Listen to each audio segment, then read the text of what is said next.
Okay. All right. Here we go.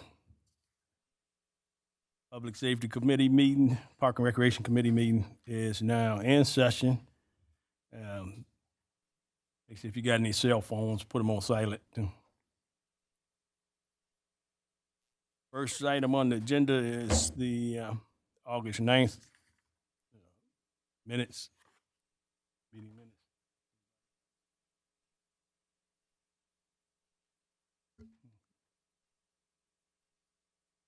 All right. Next item on the agenda, the Public Safety Report. Thank you much. Lieutenant City Manager Mitchell. Good to see you guys.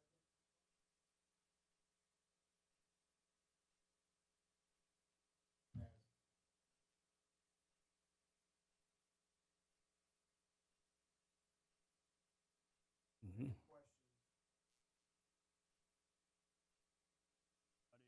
Got any questions on the Public Safety Report? Commissioner Henry.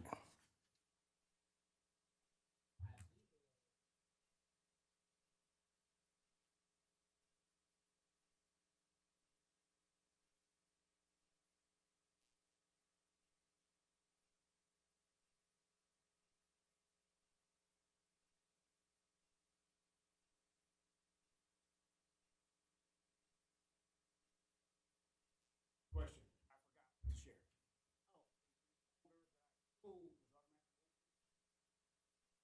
Mm-hmm.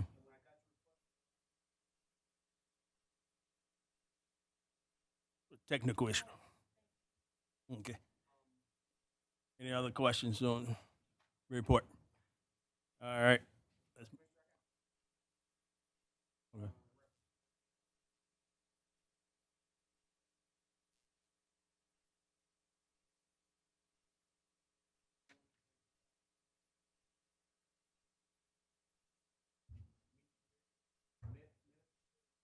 Okay.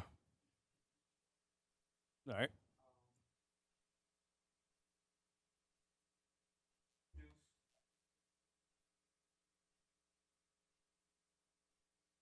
Andrew. Anna. Mm-hmm. He actually is family. Mm-hmm.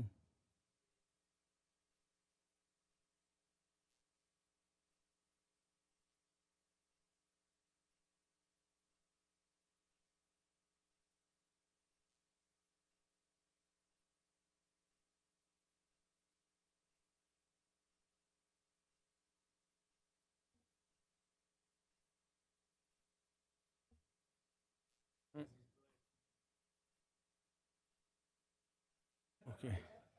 Okay. All right.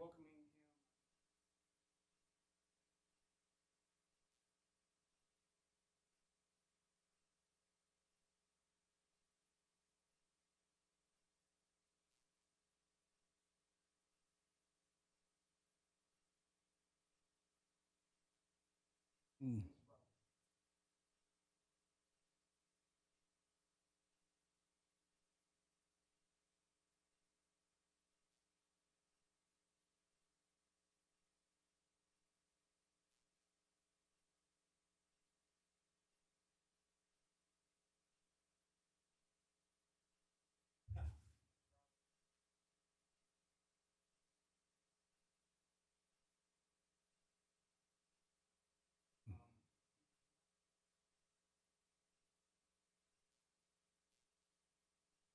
Raised in the area, to high school.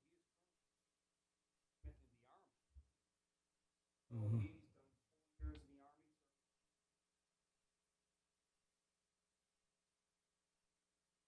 4 years in the army. Mm-hmm.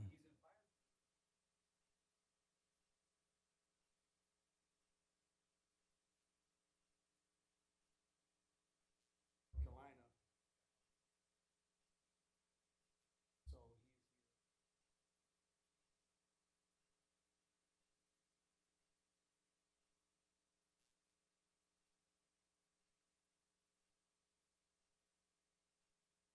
Mm-hmm.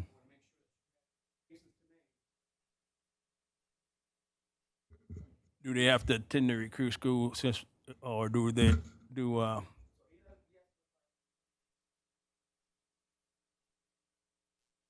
certification? Okay. Mm, okay. All right. Thank you. Welcome, guys. Okay. Mhm.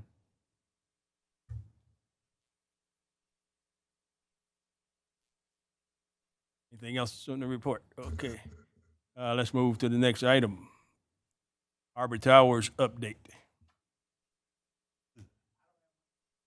Okay.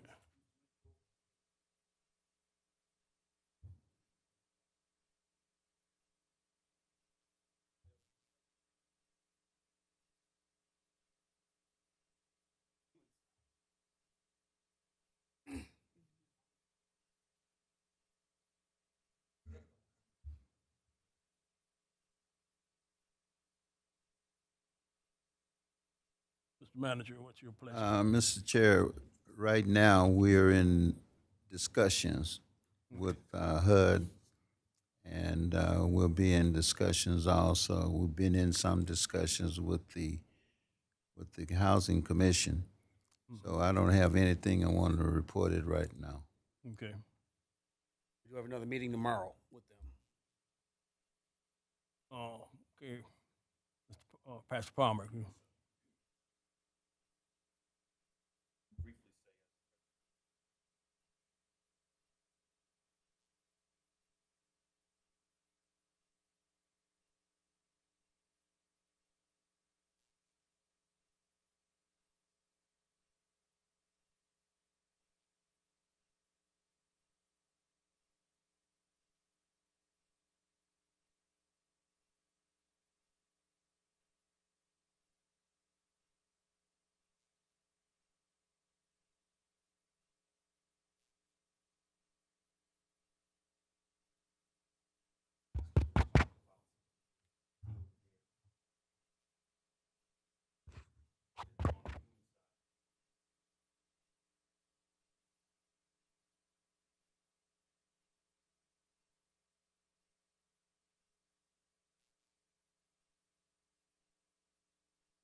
Is there any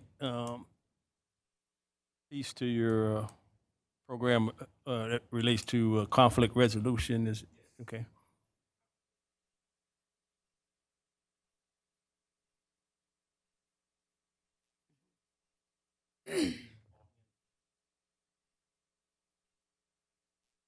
Mm-hmm.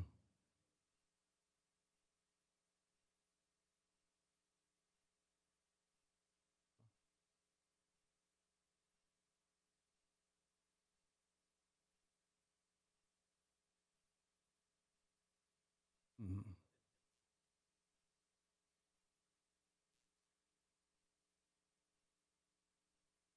Mm-hmm.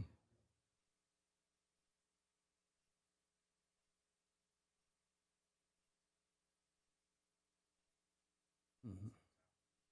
Okay. Thank you. Any questions?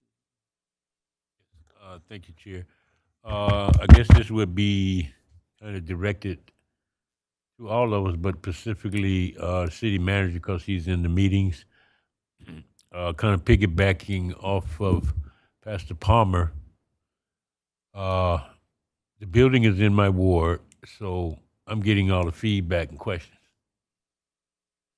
The problem that they're having now is nobody is telling them exactly what they're supposed to be doing. They don't know. Report is someone working for a couple of people working for housing. I ain't gonna say what position. Told them that they're moving next month, Somebody else came from the housing commission, said no, he don't know what he talking about. Y'all ain't moving, and other stuff.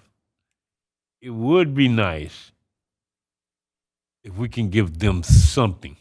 Nobody likes living and don't know what's going on. It's easy for me. It's easy for all of us in here. But for them, that's another mental issue. It's every day. It's all night. Be nice if we give them something. They're having a meeting. They know it. But they don't know what comes out that meeting. So it would be nice. I did notice in the action plan from housing that there was going to be a citizens committee, whatever you want to call it. But ain't nobody talking to none of them. So it would be nice. Don't have to come from me. It would be nice. Somebody just walk right across the street and let them people know what's going on. Because I'm going to be honest with you, HUD is not giving them anything, and they're not being honest with them. Thank you. Mr. Chair, if we knew what was going to happen, we would do that. We haven't reached that point yet. We're still in the discussion. Soon as Nobody has mentioned anything about moving. Ooh. Oh, yeah, they have. I know that for a fact because they mentioned it to me. Well, okay, And they work for housing. Not saying what position. okay. They haven't mentioned them in the discussions with me. Oh, you guys, I'm sorry, thank you. So I do have a question in regards to the different meetings. Who is present in the meetings? And I'm not piggybacking off of anybody, but it would be nice to know who's a part of that. And then, so if it's not a subcommittee or some other community members, Representatives from the Housing Authority, representatives from HUD and the city. so no citizens, or are we able to know who's in the meetings, basically, is what I'm asking. And can someone such as myself or someone else be privy to this? And then what is discussion? Not right now. Because again, this has been since, that I know of, since 2019, and it was discussions, and then more discussions. And so I do have like questions and would like to know more than we're having a meeting and we're in discussion. Just because, I mean, residents are crying to me. It's not my ward, but they're crying to me. And so I understand the professional Not right piece now. of it. But in the interim, what Not does right that now. look like? Not right now, what? Not City right manager? now. Not right now, what? Not right now. I don't have anything else to say. Not right now. as soon as we get something, is it plan on getting that out to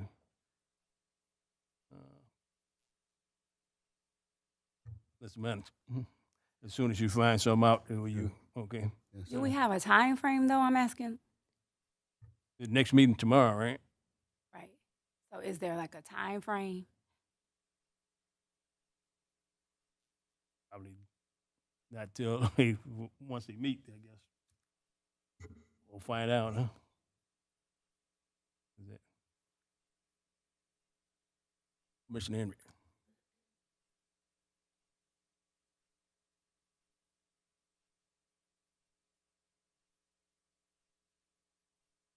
Mhm.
The plan that the commissioner is talking about is the plan that Commissioner Edwards was telling you about that came from the commission.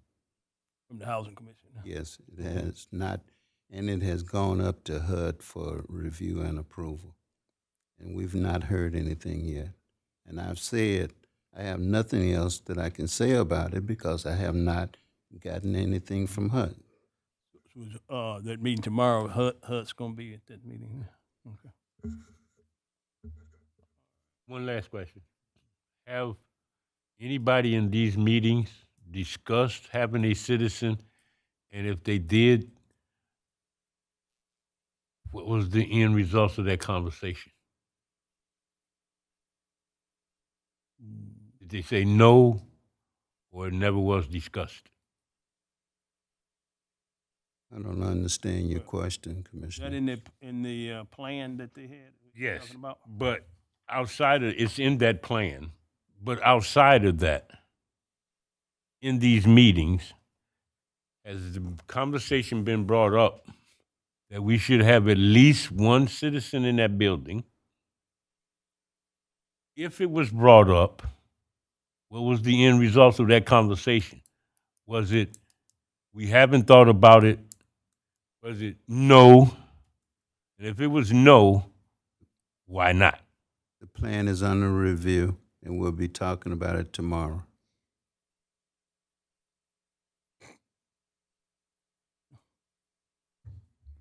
Mr. Duncan.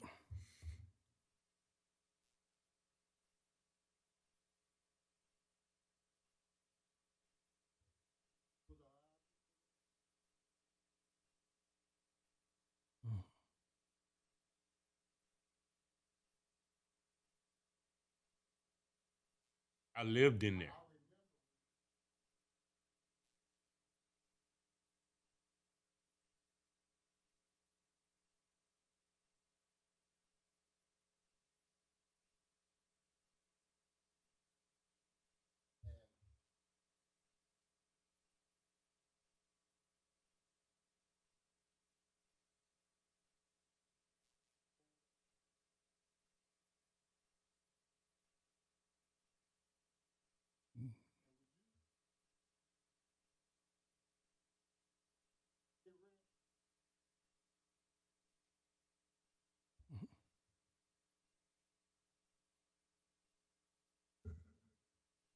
Is this just an update on the meeting, on what HUD is doing, or is it an update on the building itself? That's a good question. Pretty much, I guess. Just HUD, what HUD is doing? Yeah. I can give you an update on the building. Pretty no, If you want to hear it, I can get it to you today, but no change in the building. So None. Yeah, okay. Yep. Anything else on that? no, I'm not in there anymore. Okay. All right. Yeah, pretty much everything the same. So hopefully we'll know more tomorrow. That it for that report? Let's see. Yeah, that's on there for updates. Okay. All right. Moving on, I can put 4 and 5 together. Okay. Let's do that. What we're going to be asking Commissioner Singleton, Public Safety Committee, as well as other commissioners, is got a lot, and this is from feedback from residents and the commissioners almost. The issue with what's we're terming now the mobile nuisance parties. Mhm. Caravans going place to place to place to place.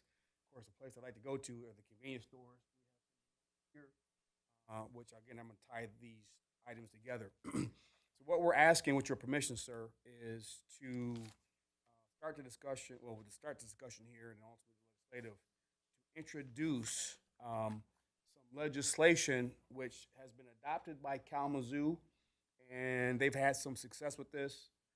Deputy Director Clark was he's shooting up from training he's in all week. What we're looking for, we're asking the commission to consider, is to giving more precise language as far as these type of violations.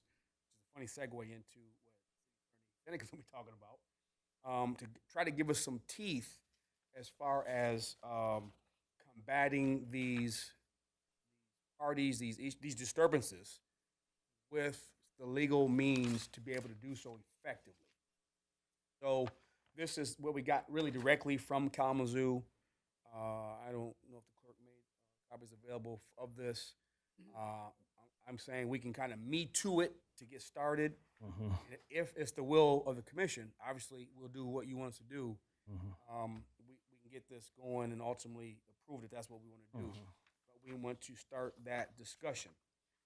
So with that being said, the store owners actually came to us and they said, hey, we need some help. What can we do? What part can we do to help curtail this nuisance?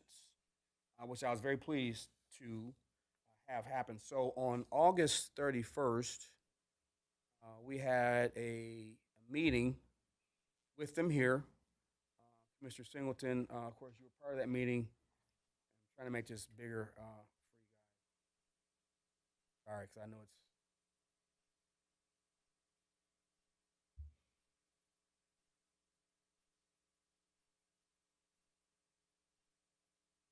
We met with them, and it was, of course, myself, Commissioner Singleton,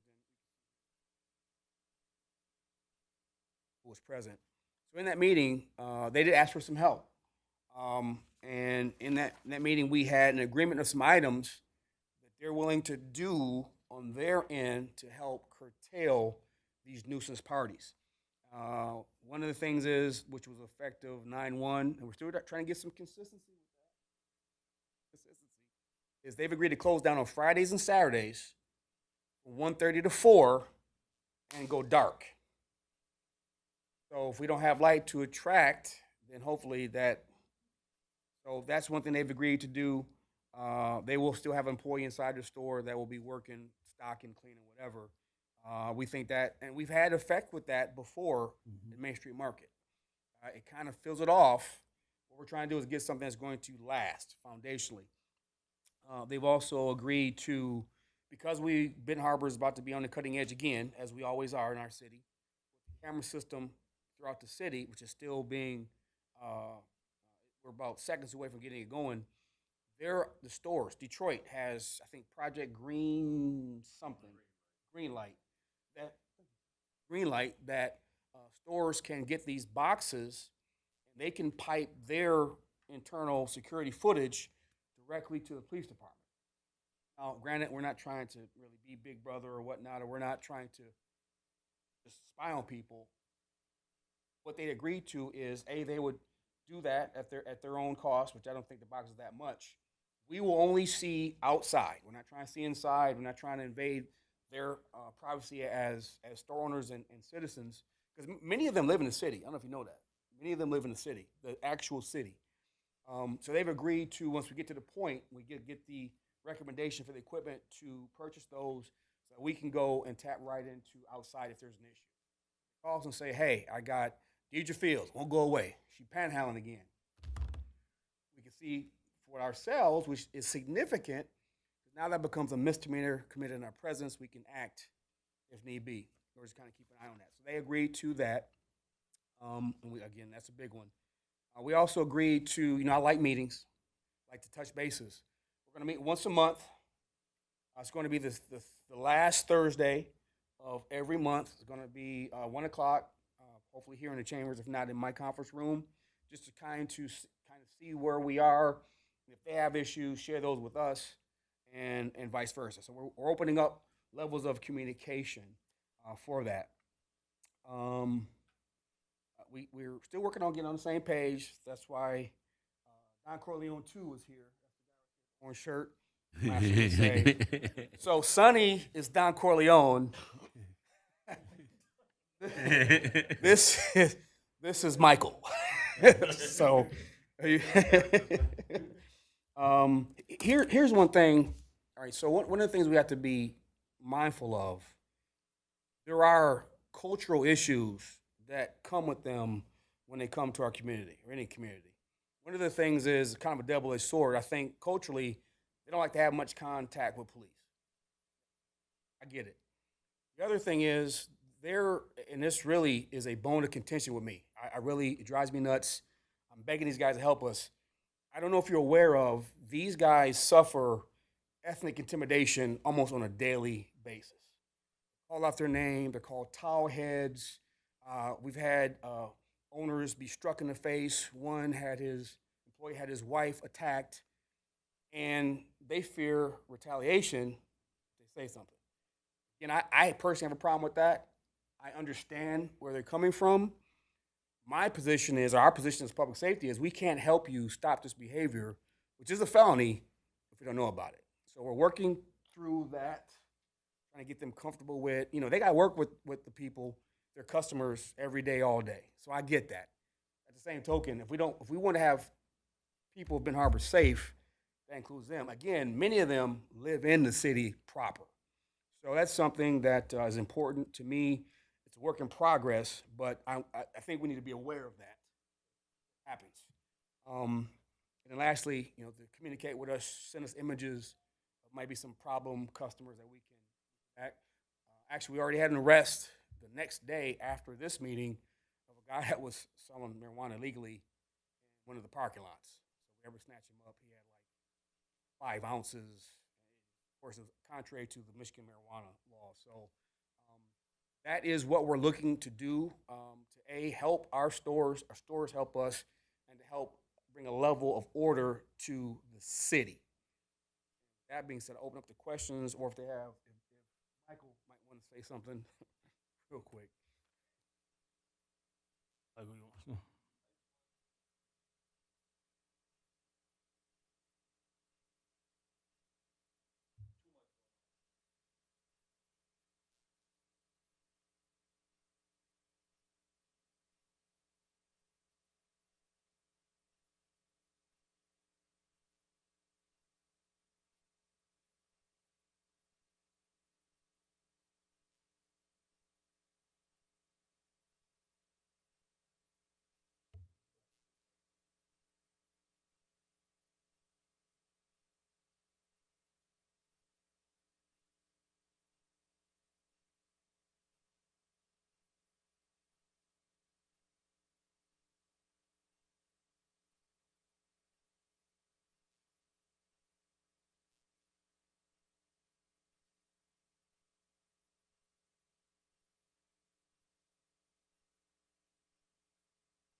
Mhm.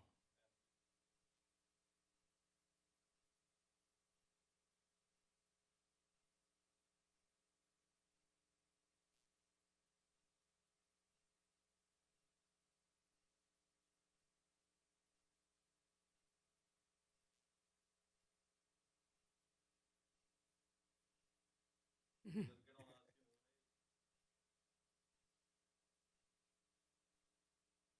They've agreed to put signs. They've got signs on the windows, the pumps. Fridays and Saturdays stores will be closed from 1:30 to 4. So I think that's evidence of they're coming to work with us. That's my updated report on that. I would again ask that your discretion ordinance. Yeah. Okay. And sure the attorney will be involved in the legislation part of it. Any questions from the No, I totally agree moving it forward. In fact, I had some conversations. Guy I usually talk to ain't there. The one on Main and Main and Fair. Yeah. So, and I'm glad you guys came in. So I totally agree with this. Totally. Yeah, I think this is. Yeah, quick. I think this is huge too, and that is very like I don't know, like this just huge of you guys because that is a prime time, like money time and everything. Even though it comes with drama, sometimes people are thinking about financial, but that says a lot. And so, yeah, we appreciate that and appreciate this that you set this up, Chief.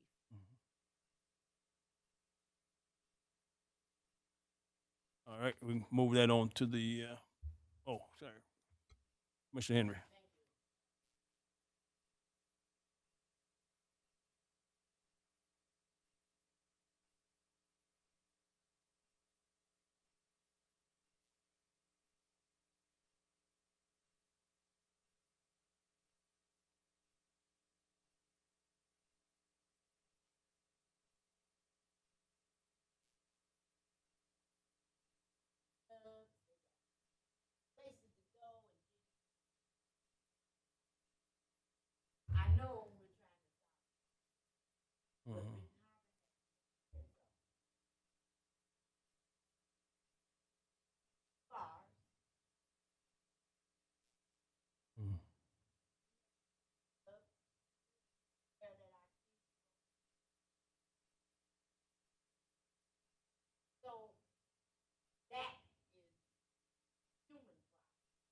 Mm-hmm.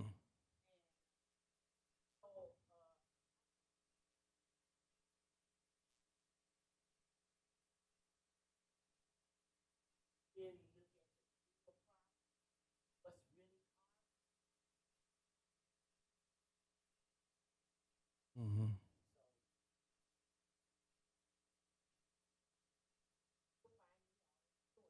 Mm-hmm.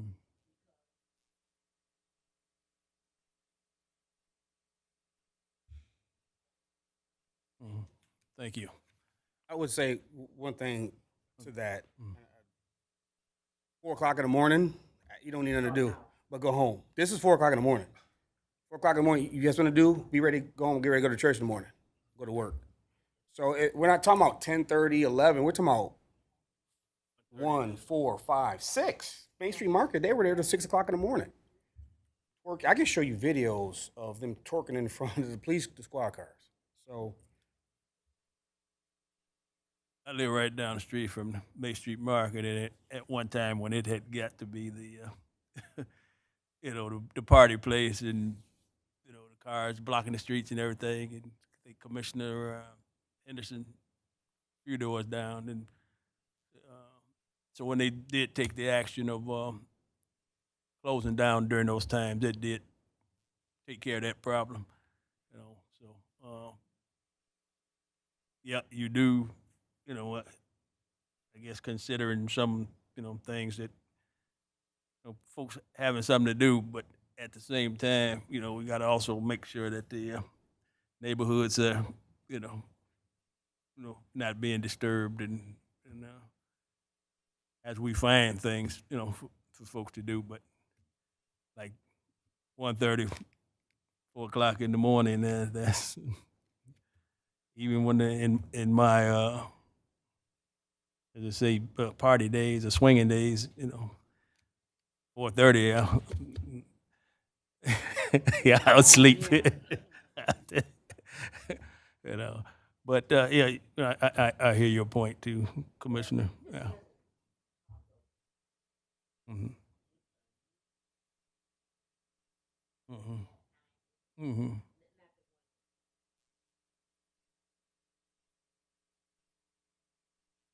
Mm-hmm. Mm-hmm. Yeah. Okay. Well, it's going to be also discussed in the legislative committee too. So it's just basically bringing it up now to get the ball rolling, and hopefully the final product come out with is something that everybody can live with. Mr. Duncan.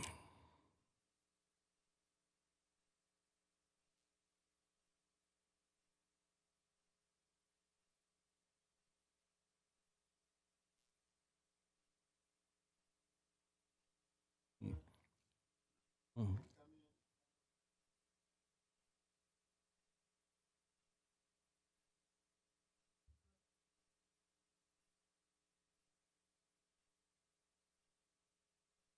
Mm-hmm.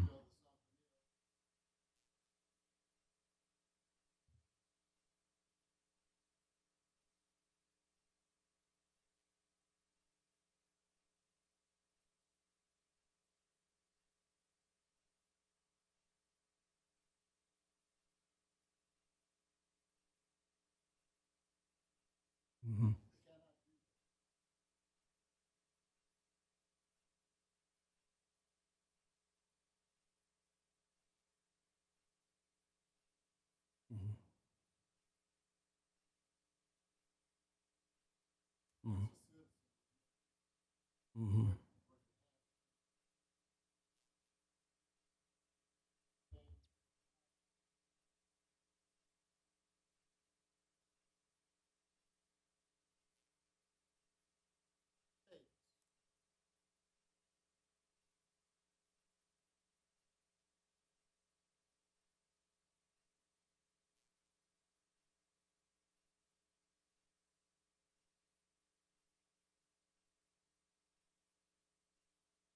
Mm-hmm.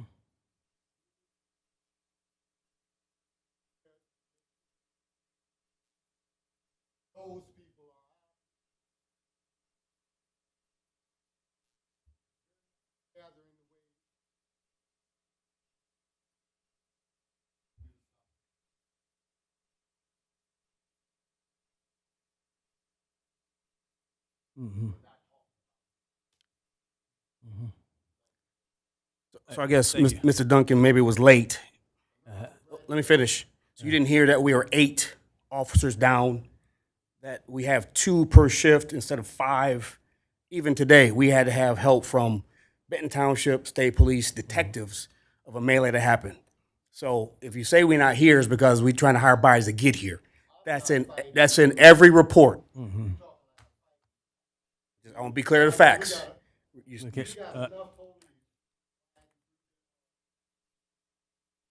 Mm. 8?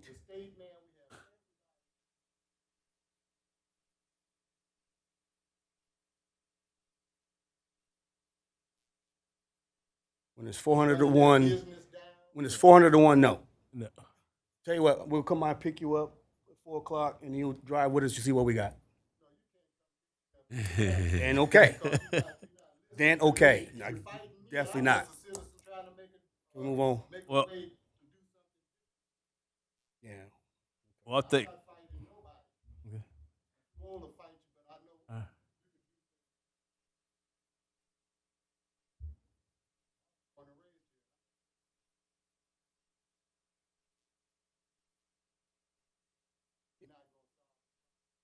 Vice versa. Exactly. All right. Yeah. Basement facts, and I listen. All right. We move on. Thank you. Yeah. All right. Well, let's keep this. Let's keep this in work in progress here, so we can thank the store owners too for their willingness to participate in solving the problem too. So appreciate that. Next. Yes, sir. This will be very quick. Quick. And there are copies if citizens would like to follow along, because it's too much to look at on the board. So we've been talking about the Construction Board of Appeals, which we haven't had since 2015. It's been defunct. We have to have one by law. We've been working very diligently to put things in place in code compliance. This is a very important part.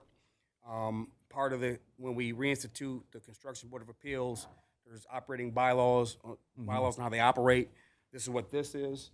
Just to kind of give you a legend for those who get copies, what we're suggesting to change has strike through it.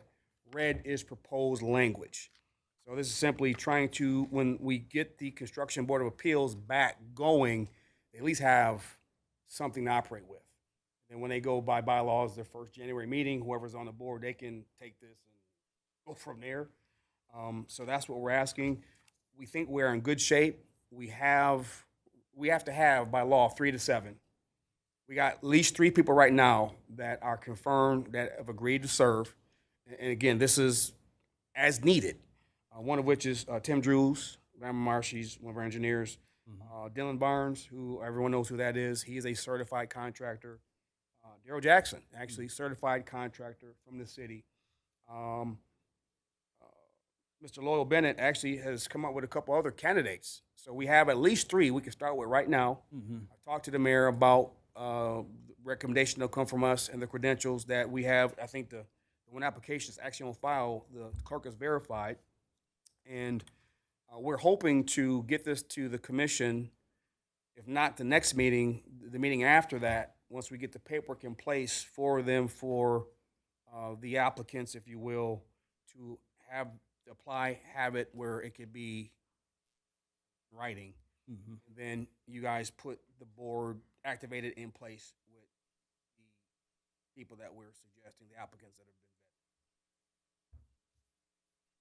vetted. The next step for this is get these ordinance changed. No, so next meeting, we're already gonna have 17, 11, and, not 11, 17 and 7 on. Okay. We're working on 11. This is just simply to appoint The board. that board. Oh, okay. Yeah. That's all we're asking right now. And then we're actually, because there is no board to do the bylaw amendments by the bylaws, we would also ask you to institute the bylaws so they have something to operate with. And from there, they'll take the baton and run from there. Then the board, if they want to tweak the bylaws, they can do that. Absolutely. And I would say maybe not the next meeting, but the meeting after that. Right. And Attorney Seneca has actually been involved with this process too. So. Any questions? No, he just answered my question. Commissioner Henry.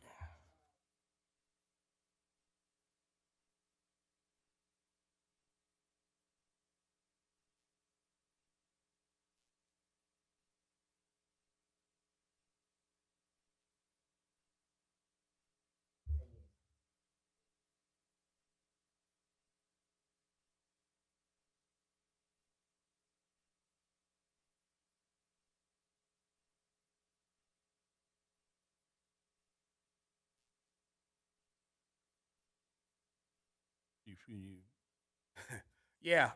So the Act 230 of 1972, as well as the IPMC, very vague and nebulous. It says qualified persons. I think book by the hour. Generally, construction board of appeals members need to be licensed engineers or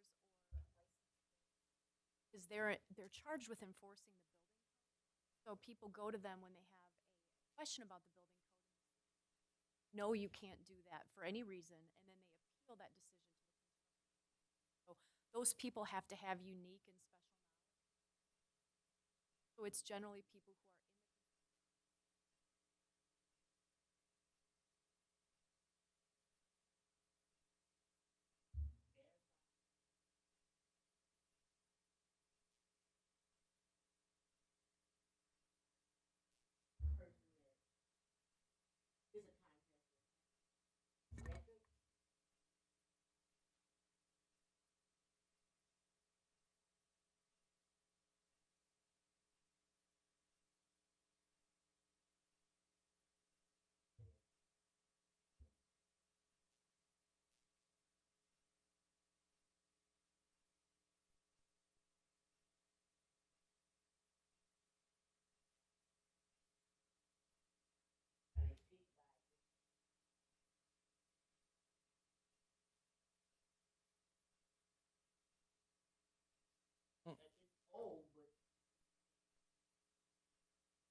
Back in person, answer your question.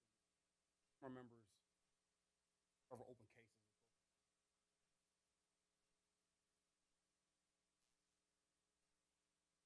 Process is. I mean, it's basically the same application process. They would submit their credentials, so we would make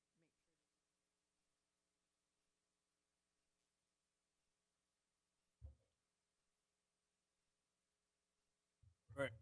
So, Commissioner, I thank you for the time. I know I was yield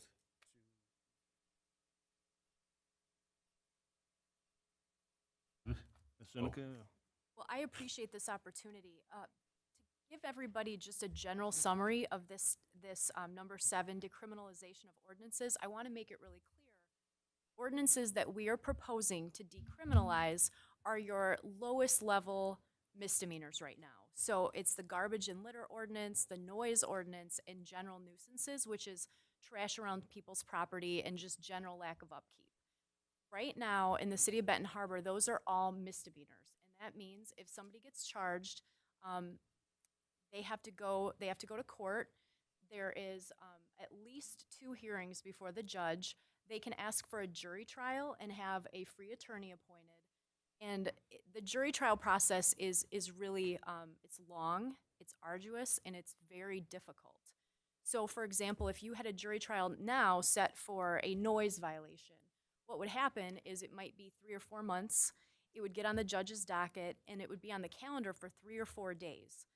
The problem with that is the city has to pay me to prosecute that case. So a jury trial means you have to have 2 conferences beforehand.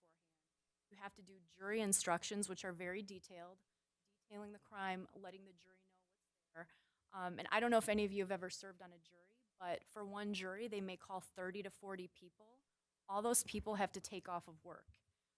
You have people that have childcare. We talked about the human. Several people talked about the human cost. People have to take off work. They have to find someone to watch their kids. If they're sick, they have to reschedule.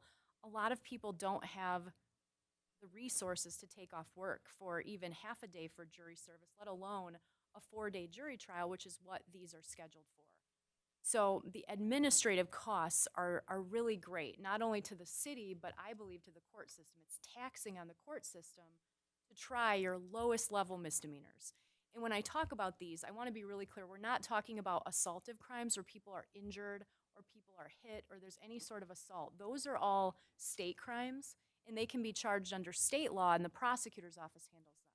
But these are the crimes that are your Benton Harbor crimes, your lowest level misdemeanors that you are going to, if you don't change these to civil infractions, you're going to end up paying me a lot of money to prosecute these cases, and I don't think you should do that. It's a lot of attorney time. Attorneys have to spend, if you've ever seen a trial on TV, the lawyers have to prepare. Even if it's just a misdemeanor, there's a lot of legal time that goes into it, and I am telling you, it is a waste of your resources to pay me to do that. What I am proposing, and I want to be very clear, this isn't something I came up with. This was in process before I started. So the second day I was here, I met with your public safety director, and we talked about this, and I said, I think this is really important, but it had already been started. So this is something, I didn't come up with this, but I do represent other communities, and we have changed all of our lowest level misdemeanors to civil infractions in other communities. So this is being done pretty much everywhere locally because of the cost to the municipality to prosecute these as misdemeanors. Civil infractions are much easier to prosecute. It's an easier process for the court, so somebody would get a notice, they would go to court, and they would have maybe 2 hearings. One would be a pretrial if they don't plead responsible. It's not guilt, it's actually called responsibility if it's civil. And then they would have a brief trial before a judge, and it might take 2 hours. So it's just a totally different process when it's a civil case. And I guess, again, getting to the human cost for all of this, you know, what is the public policy reason to do this? I'm going to give you an example. So if somebody is charged with a noise violation in the city of Benton Harbor, a minor noise violation, it's a misdemeanor. Let's say they go, they don't want to mess with it, they don't have time, so they just go and they plead guilty. Then there's someone in St. Joe City, and they are charged with the same thing, but it's a civil infraction. So when those 2 people, let's say it's 2 50-year-old men, just for example purposes, when those 2 men go to apply for a job, if all other things are equal, one has a misdemeanor on his background search and one doesn't. So it puts citizens at a disadvantage. Again, for a minor crime, this isn't assaultive, these are your lowest level crimes in the city. I think the public policy reason alone is enough to change these. And again, credit to your police department because they had been looking at this before I worked here. So this is not anything new. I feel you can tell I'm very passionate about this. I feel really strongly about it. And I think, you know, the social justice aspect of this, if you have someone in Benton Harbor who's charged 3 times and they have 3 misdemeanors on their background check, and you have somebody from another part of the county that doesn't have that, they have civil infractions, all things being equal in a job application, it's putting your citizen at a disadvantage. So I guess what I would like to ask you today as a committee is to consider everything I've said and hopefully move this forward to the legislative committee. I haven't drafted all of the changes yet, but I wanted to see what everybody thought about this and hopefully move forward. I would say, you know, that's definitely a step in the right direction. I can even think of a case when I was a police officer where a young man got ticket for loud music. It was the commission asked for a 0 tolerance, and so sent our people out, and loud music was okay, hit everybody, and this young man got hit with loud music, and like you said, he just said, hey, I don't have the time to, you know, let me just go pay the money, you know, thinking it probably was like a stop sign ticket or something, you know, and he just paid it, but he didn't realize that he had a misdemeanor on his record, and then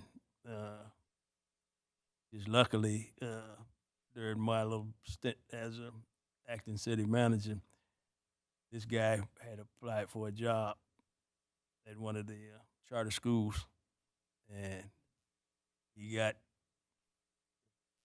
hired him. But then when they did the background check, and they say, hey, you got a misdemeanor on your record, and they were ready to get rid of him. And so I was able to write a letter and explain to his employers that it really, the misdemeanor that he was charged with was loud music. He had his stereo up just a little bit loud, and it wasn't, nothing real serious and stuff. So they end up considering, and they kept him. This guy, everybody know him. He ended up doing some work here in the summertime with the kids, and he also ended up going to Benton Harbor High School and winning the state championship as a coach for basketball. But he would have never got an opportunity if that would have just stuck on him. So I think this would be definitely a step in the right direction, a step towards social justice. Anybody on the committee? Totally agree. Totally agree, especially if you get caught at what? So a misdemeanor at those low level, what's the age on it? So 15, they can get charged? Yeah, that can mess up a teenager for the rest of his life, mentally, socially, and everything. Anybody? Commissioner Henry?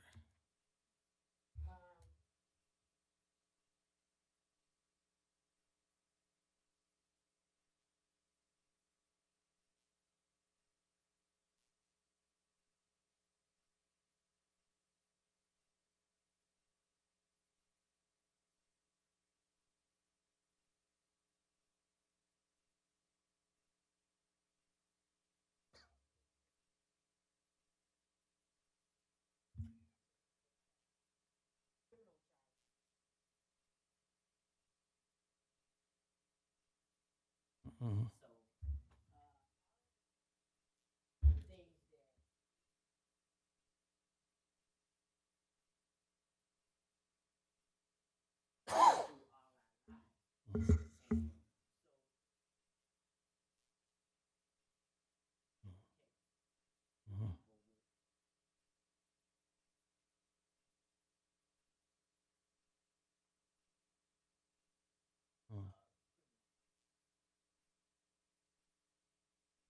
Madam Attorney, you can do that.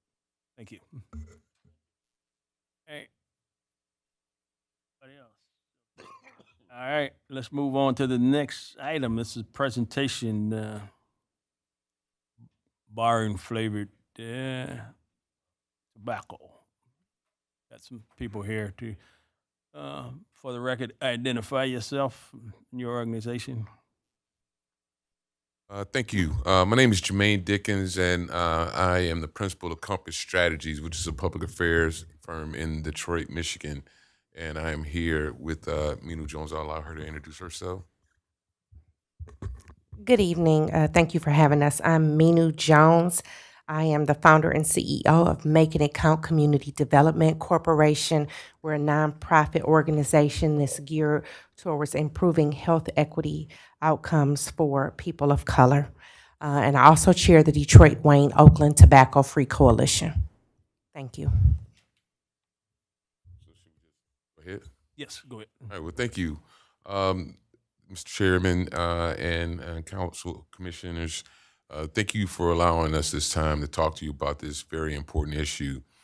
We see this as a social justice issue as well as a health equity issue across the state of Michigan. And if you take a look at the screen, you'll see some of the national partners that are working with us to ultimately ban flavored tobacco. And if you will indulge us, myself and Ms. Jones will go through this presentation and educate you on this issue as to why we're here. Next slide, please. So, if you didn't know it, the tobacco industry has maliciously and viciously targeted communities of color. And as a result, African Americans and other communities, other people are disproportionately impacted by death and disease related to tobacco. And they don't stop there. Our youth are their new frontier. They're marketing these kid-friendly flavors to our youth. They come in flavors like berry blend, cinnamon roll, raspberry. These are being marketed towards our kids. And as a result of that, in Michigan, 14.7% percent of Black youth currently use a vape product. We call them e-cigarettes, but you may know them as vapes, Breeze, Puff Bar. Those are some of the common brands. And 32.4% of youth in Detroit, where I'm from, have tried a vape product. And they often resemble candy. I've worked in the schools for many years, and when the products first came out, teachers, parents, they didn't realize the harm associated with use of these products. All of them contain nicotine, which is lethal and highly addictive. And the tobacco industry has even gone so far now as to create these products so that they can be concealed. They look like they come in hoodies where the string on the hood is used to actually vape. They've recently brought out products that look like school supplies and highlighter pens. And they will stop at nothing. Nationally, more than 2.5 million youth have reported e-cigarettes use in 2022, and 85% of those youth have used a flavored product. Next slide. So when I started this work, or my organization started this work, we were focused on Detroit, which is disproportionately impacted by tobacco, death, and disease, my community. And as you may know, and you may experience here, Detroit is known as a food desert, right? We don't have grocery stores, but we're also known as a tobacco swamp. And I want you to digest that for a minute. It's hard for us to get fresh produce and groceries, but there is a store that sells tobacco products within a 10-minute walk of every resident in the city of Detroit. Just to give you a visual of that point, if you take a look at this map, the dots that you see throughout this whole city of Detroit represents a place where you can buy tobacco. So every dot you see on that map is a place where you can buy flavored tobacco and regular tobacco. Thank you. Next slide, please. Why is the tobacco industry targeting our kids? Well, they know, and you should know, that most smokers begin between the ages of 12 to 24. And if you think about it, most older smokers want to quit. They need to protect their bottom line and their revenue. So they are marketing these products and doing this to protect their profits. Next slide. Look at the data. The data is clear. In Michigan, we do have a law on the books that says that retailers are not supposed to sell to a minor under the age of 21. But that alone is not protecting our kids. And we need to be doing something more to make sure that our kids are protected from lifelong addiction and the diseases that come along with it.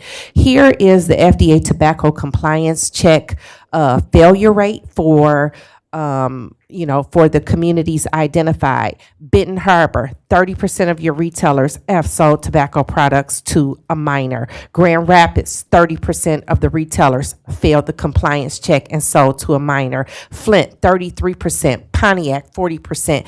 Detroit, 6 out of 10 retailers will sell tobacco products to a minor. We're asking you to join with us to protect our kids and the health of our communities. Next slide, please. Jermaine? Yeah, thank you for that.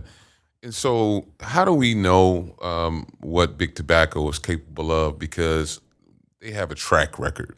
So when we talk about big tobacco targeting our young people in this way, this very aggressive way, all one has to do is take a look at what the big tobacco industry did to target African Americans with menthol products. In 1950, only less than 10% of black smokers smoked menthol. Today, that number is at 90%. And it was no coincidence. They really, truly weaved themselves into our culture. Some of you guys remember this cool jazz festival. It's cool with a K, not cool with a C, because cool with a K was a menthol brand of cigarettes. And they had all the best talents, and we all wanted to see that talent in the concerts. So they really truly ingrained themselves into our community, and they would have pretty ladies jumping out of limousines, handing out free cigarettes to everybody. And so today, I challenge you in a way that every black smoker that you know is likely smoking menthol cigarettes today.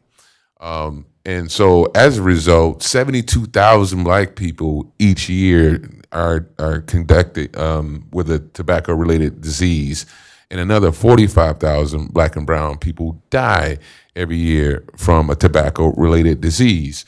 And Aminu mentioned this before, when you think about it, and we've done polling across the entire state, that 70% of smokers want to quit.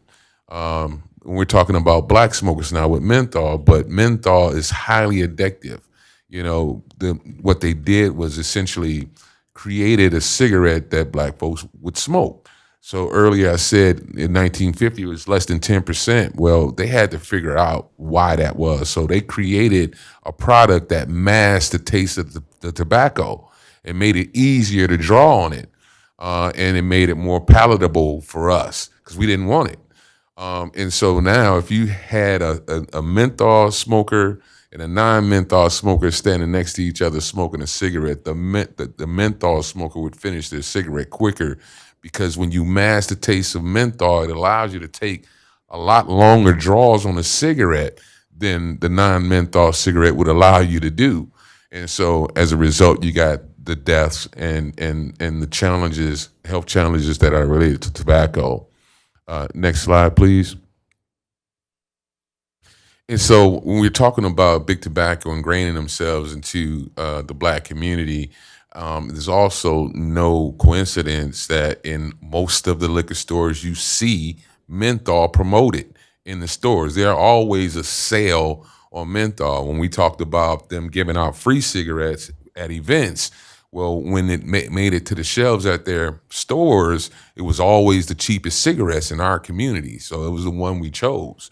And so even now, you'll see menthols promoted before you even get into the store, and even on the streets near a store, they're promoting the menthol cigarettes in black communities. Next slide. Yeah, and this is just another example of the frequency of the promotions that are taking place. And we took Wayne County, where we came to you today from, but we also took a look at Kent County, which is not far from here, and it all is consistent in terms of the promotions of the menthol flavored tobacco. Slide, please. So much so that when you ask African American smokers how did they begin smoking cigarettes, 66% of them will tell you they started smoking by smoking menthol cigarettes. Slide. And as a result, state of Michigan is among the worst in the country in this regard. We have the worst policies to protect people from a lifetime of addiction of just about any state in the country. There are an assembly of 13 states that make up what they call Tobacco Nation. Slide, please. And they base it upon how some factors that demonstrate how freely and easily it is to get cigarettes, no matter how old you are, things like that.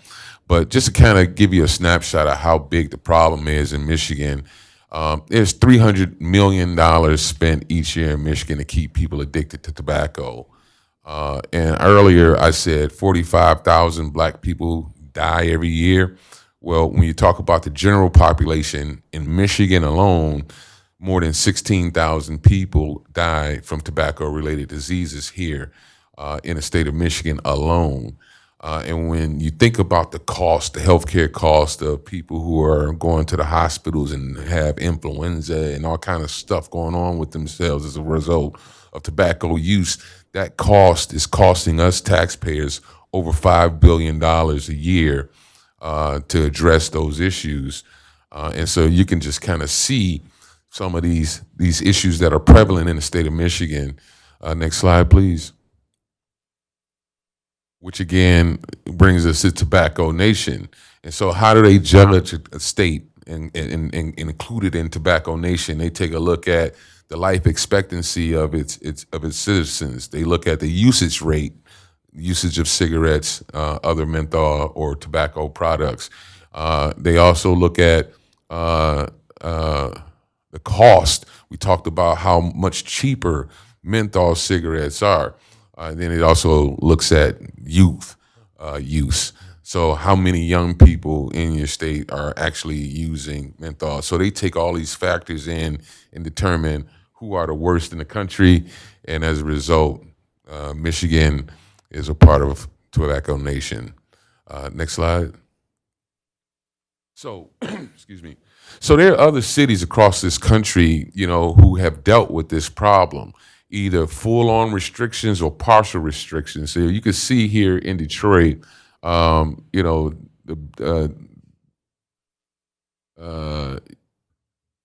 yeah. So you can see here in Detroit with no restrictions, 65% of folks are smoking there, purchasing menthol cigarettes. Chicago, when they have a partial restriction, which means that they just took a look at different ways to curb the addiction. So they created some partial restrictions. They dropped their menthol usage by nearly half to down to 30%. And you can see what happens in other cities that are comparable to Detroit across the country. Next slide. And again, cigarette sales in Detroit versus similar cities. I think that graphic kind of speaks for itself. So why are we here talking about this? Well, we are in the process now working with our statewide partners to introduce a package of bills in the Michigan legislature to ban flavored tobacco. And there's a couple other things that we are trying to do to create better tobacco policies in the state of Michigan. And here are some of those reasons. Like, first and foremost, we want to build a sale of all flavored tobaccos, and that protects our kids from a lifetime of addiction, and even protects those adults who have been addicted to menthol cigarettes and just can't quit, but they want to quit. And then, there are different policies we're trying to enact requiring a license for tobacco sale. The folks that are selling this, one of the deadliest products on the market, they don't even have to have a license to do it. So when you talk about, stores selling these vapes and cigarettes to our young people, you can't do anything about it. There is a fine, which is probably $100, a slap on the wrist when you're making way more than that in a day on a pack of cigarettes. And so we want to change that. Another thing that we want to do is repeal the possession, use, and purchase, which we call PUP, which are penalties on minors that are caught smoking cigarettes. We want to get rid of that. We don't want to penalize our young people for doing this, but we do want to address the retailers who sell the cigarettes to our young people. And then we want to increase the tax on tobacco products and dedicate the new revenue to prevention programs and treatment programs for those people who, abuse tobacco and would like to quit, but they need help. And then lastly, local control. If we're unable to do an all-out flavored tobacco ban. Well, our fallback position is going to be able to repeal preemption. And what preemption is a state law that prohibits local communities like your own from creating your own tobacco policies, well, ordinances and laws to protect your own folks. Because right now, state law says that no city can have any regulation on the books that are stricter than the state's regulations. So we want to definitely repeal that if we aren't able to get an all-out ban here. Next slide. So, and we're bringing this to a close here. Really the call to action here is to ask this honorable body to consider joining other cities and counties and school boards across the state of Michigan in passing a non-binding resolution supporting this package of bills to protect our people from a lifetime of addiction with tobacco. And we'd ask you to do that as we expect to introduce these bills in this month of March. I'm sorry, March. In this month of September, we expect to introduce that package of bills. So we'd love to have Ben Harbor on record as saying we need to do a better job in the state of Michigan in protecting our people from a lifetime of addiction and being targeted by big tobacco. Next slide. I think that is the last slide. There it is. So with that, I'll take any questions you may have. We will.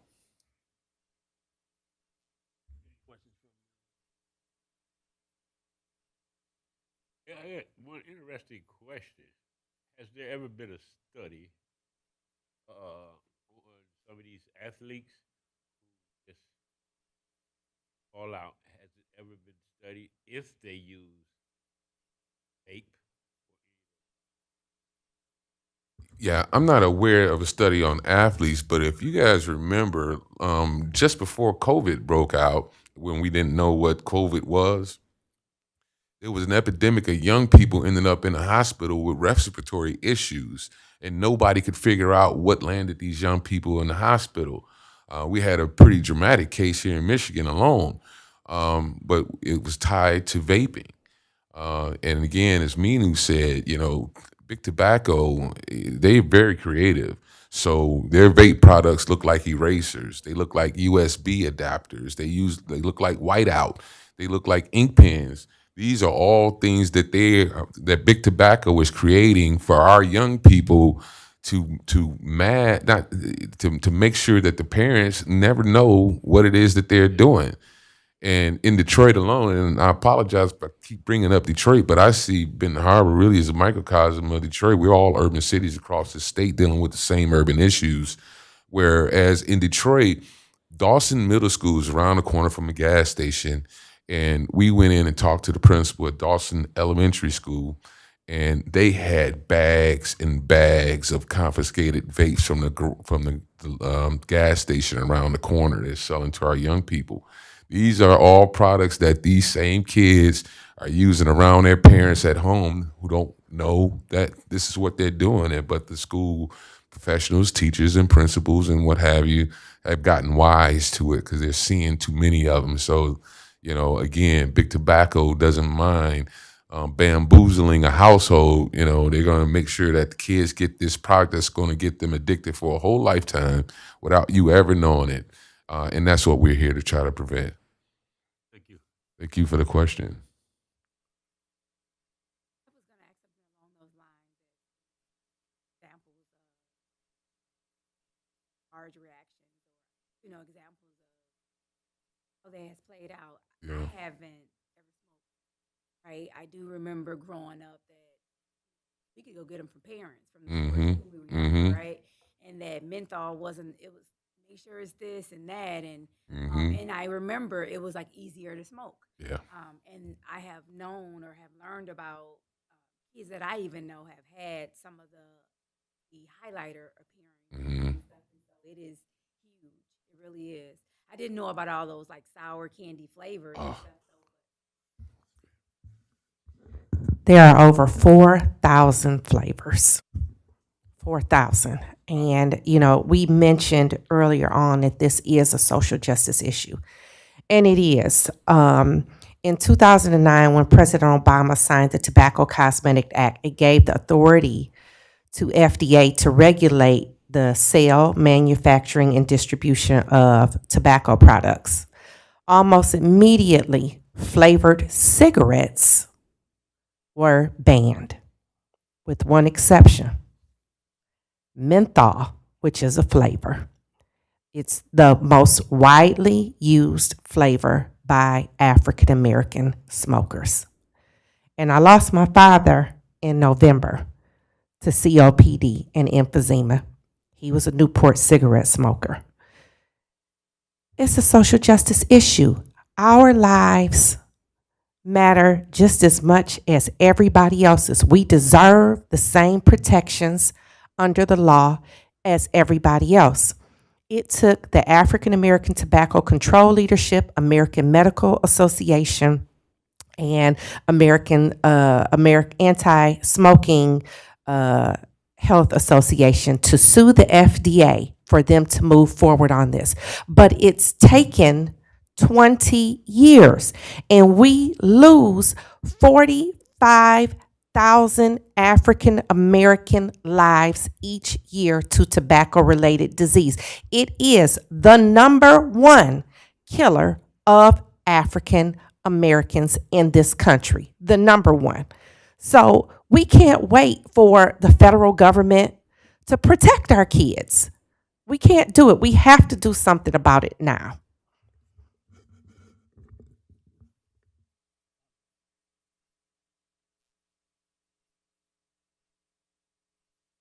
Well, I just came to listen and learn, and what I've heard thus far quite alarming. As with the liquor licensing, we all know that that is regulated on the state level. You know, local governments, even under the Home Rule Act, don't have any teeth or powers to, other than our voice, to join on to coalitions and groups and movements even to try and make a difference. I appreciate you all traveling from southeast side of the state, because I think the message is important, than anything at this particular point, as it relates to time and travel. So thank you for coming, and I look forward.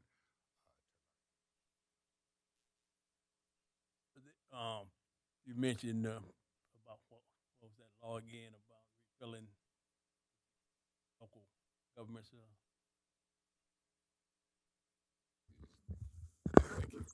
Yeah, so preemption is a part of state law that prohibits a local government from having any regulations stricter than state law as it relates to tobacco use. And we want to repeal that. That's our fallback position. We like to all-out ban flavored tobacco. That would satisfy everything else that I'm here to talk about. But we also recognize that, big tobacco is probably one of the top two most powerful lobbies in the country. And when we're broke, all we got is a lot of passion and heart and a lot of people power. But I think that if we continue to do the jobs that we've been doing in other cities and counties and school boards have been falling in line, I think we can rally up the support to take on the deep pockets of the tobacco industry. However, if they are successful in keeping us from an all-out ban, I think we are still in a really good position to at least get to be able to repeal preemption, so it allows bodies like your own to pass the laws that are in the best interest of your constituents. Yeah, just lastly, I can't remember having the candy cigarettes as a child, and I wanted me a pack. I did. It had the little sugar in it. Yeah. Oh, it was. I mean, I can remember. You know, I had my little pack of my cigarettes, and you know, I think my father saw what I had from the local store, Yeah. Yeah. and he said, "Don't ever let me see you with that again."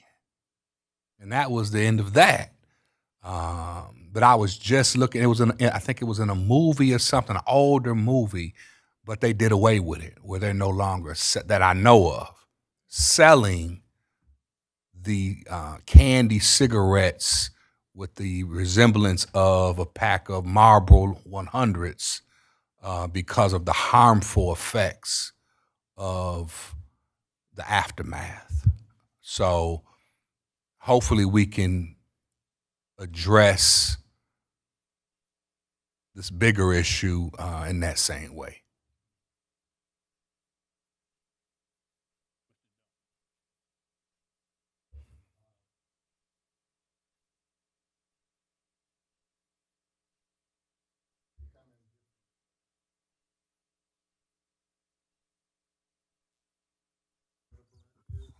Yes, sir. Not from personal experience, of course.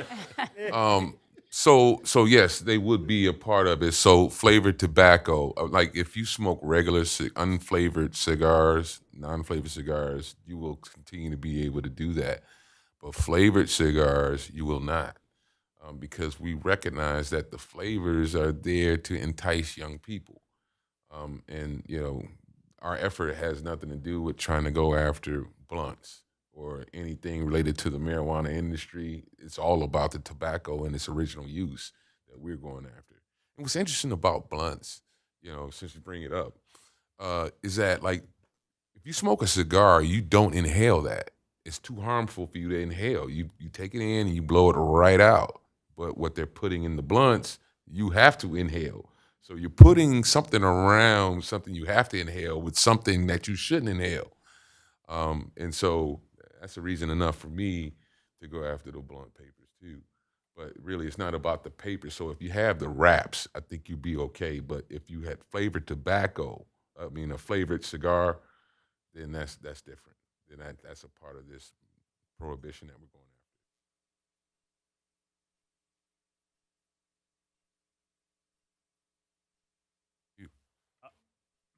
Our next step on this probably would be what? Well, yeah, thank you for asking. You know, so our hope is that, you know, this honorable body be willing to pass a resolution supporting our package of legislation that will be introduced hopefully in the next 2 weeks. We have draft resolutions. We have resolutions that have passed in other places that we can provide to the clerk or to whomever needs to receive that, and you can massage it in any way you see fit. But the support is what's important to us because we want to communicate that support from Benton Harbor to the Michigan legislature to let them know that you guys stand with us on this issue. Clear.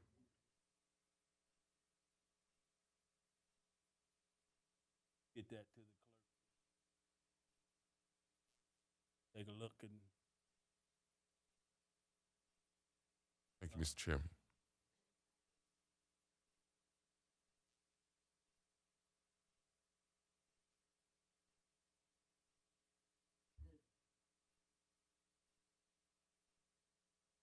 Mm-hmm.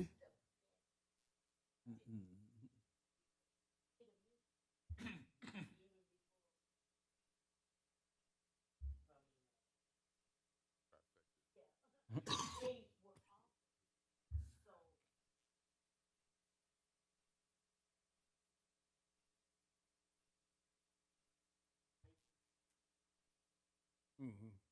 Now you looking at to get this when do your package go to the state? Yeah, obviously, at your earliest convenience, we don't want to rush your process. We don't know the process, but the sooner the better for us. We can have you copies of the resolutions first thing in the morning, or maybe even late tonight when we get back home. It's about 2.5 hours. We can get that right to you, but as soon as possible Yeah, for us. next legislative committee meeting is first Wednesday of next month, October. So Yeah, we should still be in the middle of the fight by then, and that still. But also knowing that this body supports our effort, we can at least share that until the actual resolution is done, if that is the will of the board. And I'm not asking that question now. It's not my position to do that. So what we'll do is get the information to the clerk and give consensus to the legislature. Chair, and I also I will be in Lansing on the 19th with the Black Mayors of Michigan at the Romney Building, and I look forward to sharing with them this information. Is that an invitation, Mr. Mayor? Well, it's not. We're being invited, Okay. so I can't speak beyond my power to do. However, I will be with them, and I can share with them 14 other Black mayors because the issue is the same in Muskegon Heights, Highland Park, Inkster, Ecorse. And we'd be willing to meet them anywhere they needed us to come, just like we did today, to talk through this issue and answer any questions they may have in their own individual jurisdictions. And I'll follow up with Mr. Williams. Sounds great. All right, thank you. Thank you.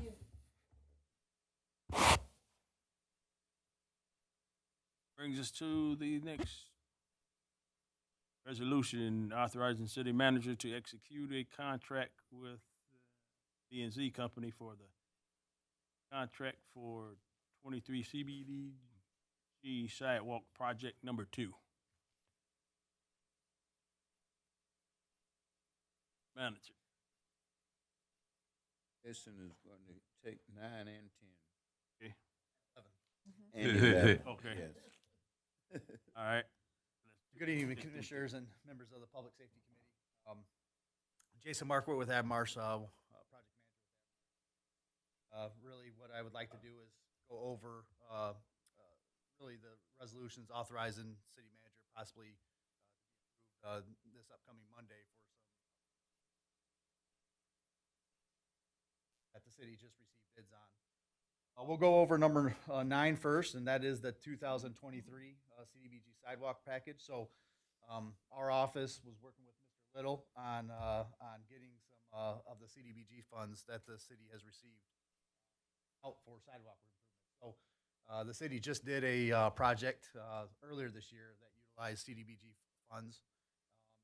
The program is very similar, just different locations with sidewalk repairs. On August 24th, the city did receive only one bid, but it was from B&Z Company, local to Benton Harbor. B&Z Company did the previous sidewalk project in the spring. So we have some locations set up. It's in the packet here. We have some spot repairs on Territorial Road. We have both blocks on Thresher Avenue between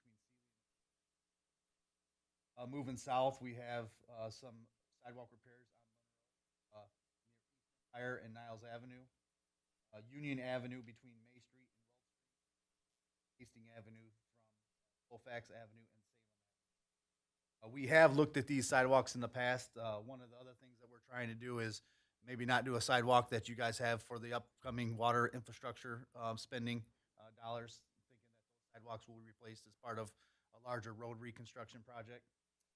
B&Z bid $293,000, 355 cents, or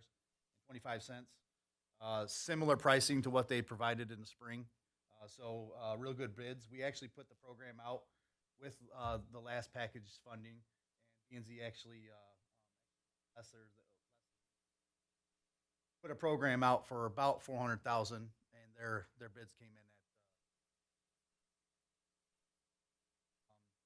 Furthermore, I believe Mr. Little is successfully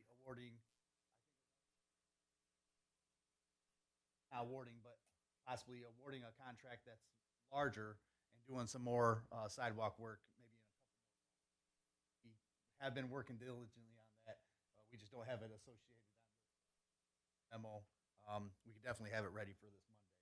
But that would award, you know, a 393,000 contract to B and Z, and then we would go ahead and get started. B and Z actually is set up to start this work even next week, pretty much after award. The CDB dollars that Mr. Little's covering has to be spent. That first initial 293 that's on this list, we want to have it spent by November 15th. And on spending those dollars, so there's kind of a time is of the essence on getting these dollars spent in those locations. But that's really all I have for the CDBG sidewalks. You know, possibly moving it forward on Monday to award that contract to B and Z.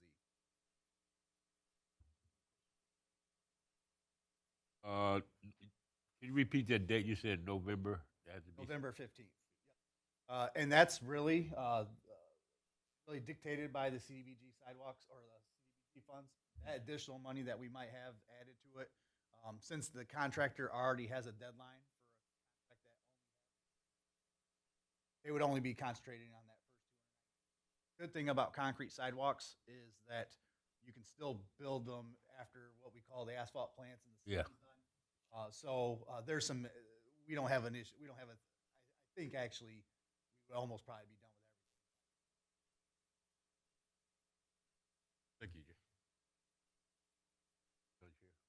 Mr. Chair, when is the construction season technically over? So actually, according to MDOT usually uses that November 15th as their deadline. And a lot of it's due to asphalt plants closing. And that's associated with MDOT. There's definitely work that can happen after that season, but MDOT defines it as up to November 15th.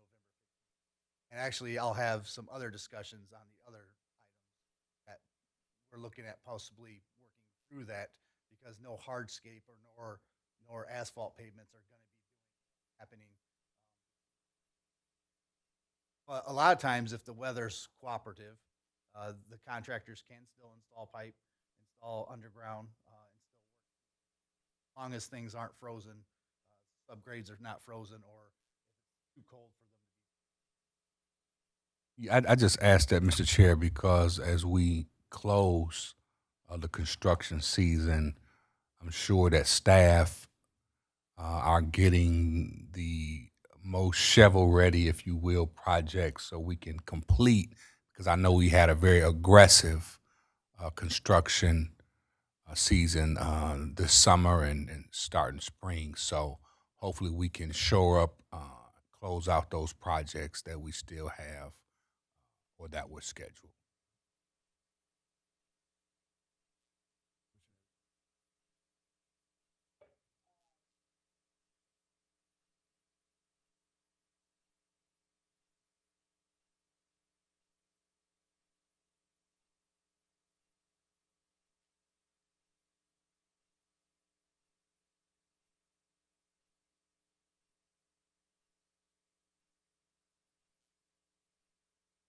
Yeah, so the CDBG requirements actually are kind of already built into that, into the actual requirements for the contractor. So B and Z has met all those requirements as per the CDBG requirements.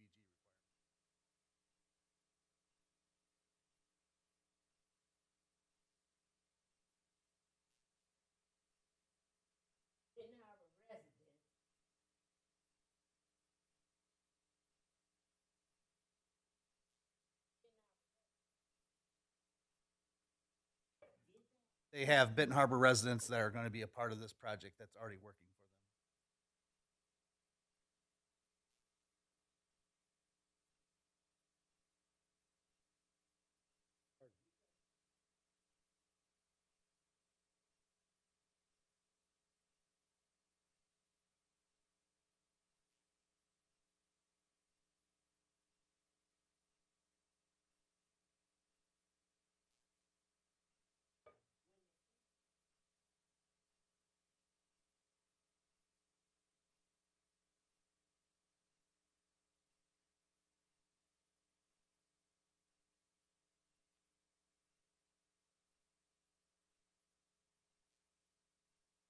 So I kind of brought this up before. So this is what I think happens in the industry. When a contractor puts his pricing together, he will price out items that are lump summed, sometimes higher, depending on how they want to track the job. So everything else is unit price base.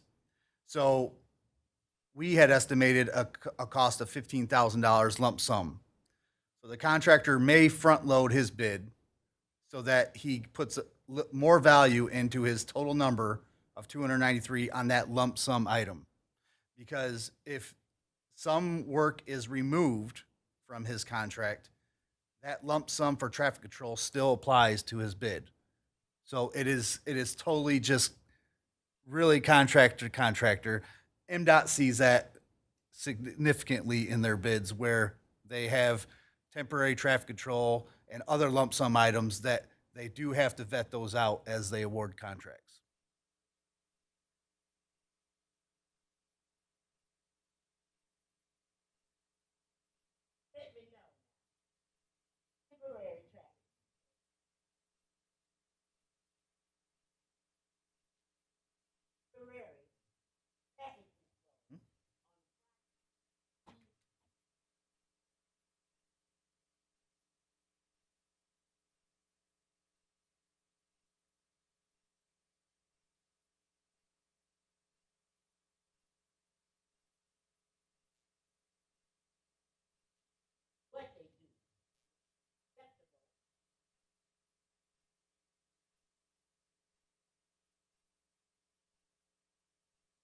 So what MDOT will do is they'll also break that item out into a few different items. We do not for this particular size project. Temporary traffic control will include any of their minor traffic control devices, any of their signage, any of their barrels, and also flag control. So all those items are required as part of our construction processes. So, yep.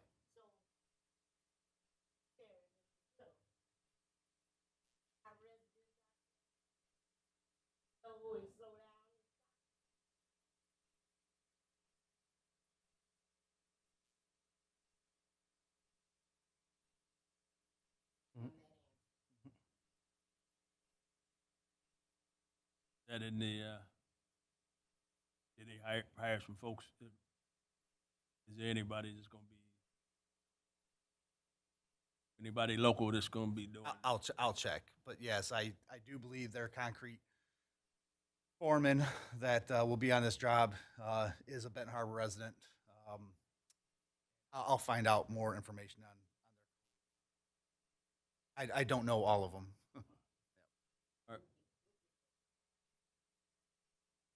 Thank you, Mr. Chair. I would just encourage, one of the things that I've gotten. How do you your last name? Markward. Mr. Markward. That's a lot of money that has come through Benton Harbor and will come through within the next 4 years. Some have estimated $200 to $300 million by 2028, whether it be private or public funds. And private we can't control, but I would hope that Abbott Marsh would hold the contractors' feet to the fire as the management group working with the city manager to make sure that at every opportunity it's exhausted where locals can be included in this construction boom of monies that's coming through Benton Harbor. And I trust that through your office, Mr. Manager, that you'll be putting your 4 eyes on those who work with us and for us to make sure that we get that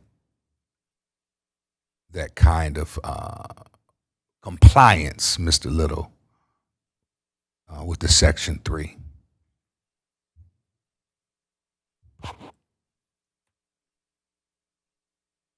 Commissioner Isom.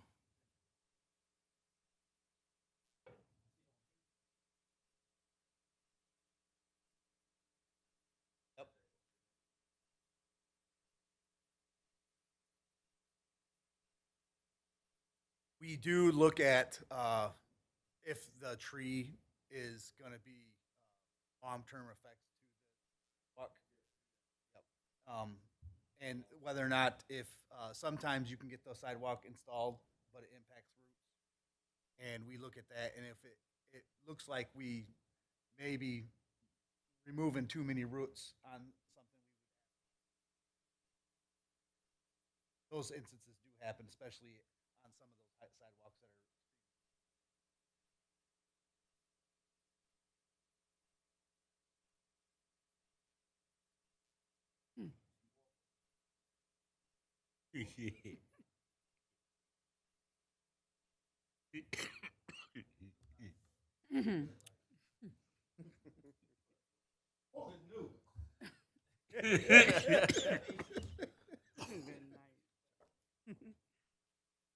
All right. This is move that one. Yes.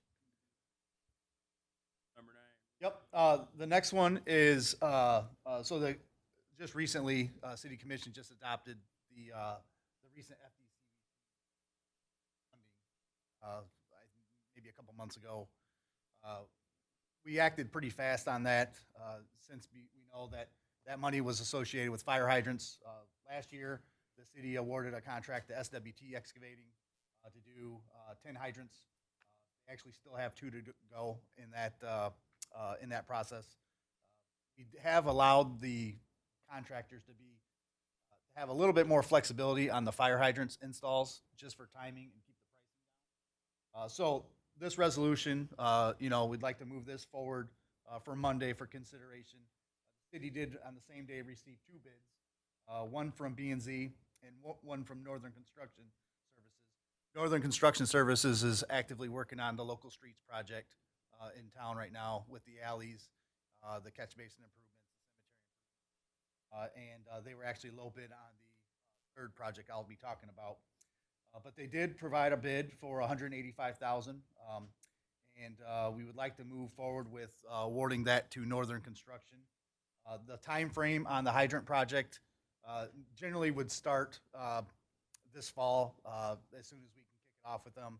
They usually will have to order materials, all the materials for the valve insertion, the inserter valves, the fire hydrants. Sometimes they have some long lead times on some of those items, but we have that set up so that it's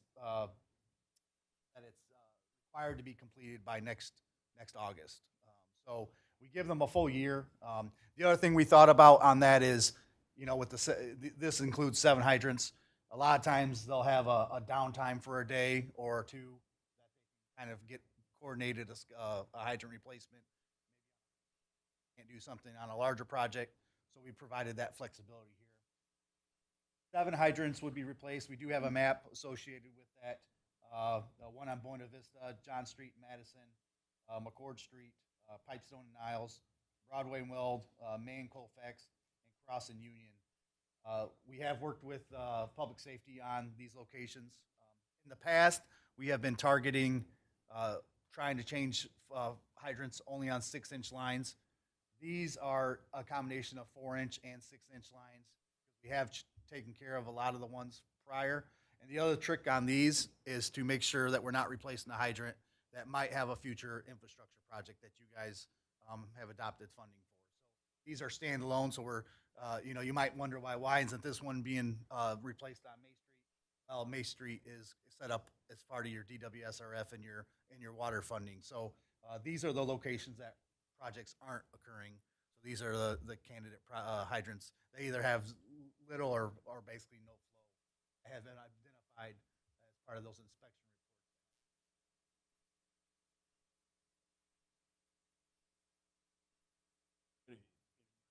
Good.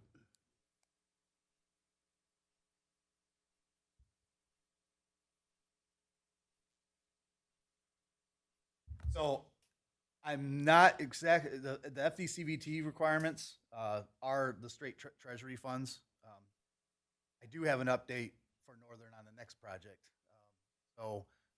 Northern is low bid on 2 of them, and they have used a local minority contractor for a large portion of the next project that I'm going to talk about. Yeah.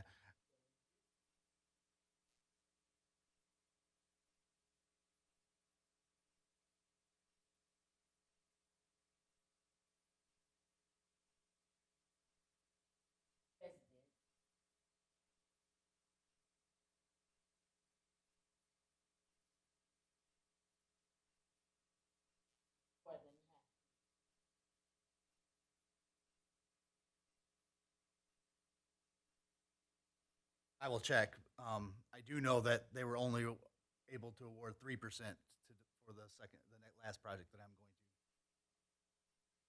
to talk about. So.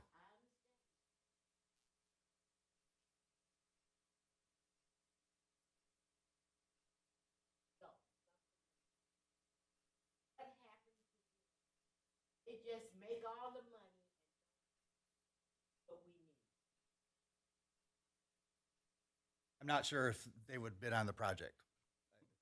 I don't know. I don't know if they would. It's Abermarch. For years.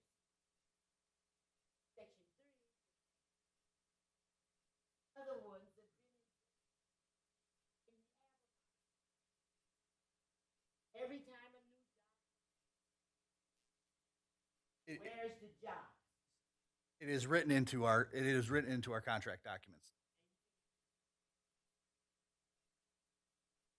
Then you have a choice of not awarding the contract to them. Your authority tell us, don't come and tell us that this was the lowest bid or this was the only. They did not comply. To let us know that they are not complying.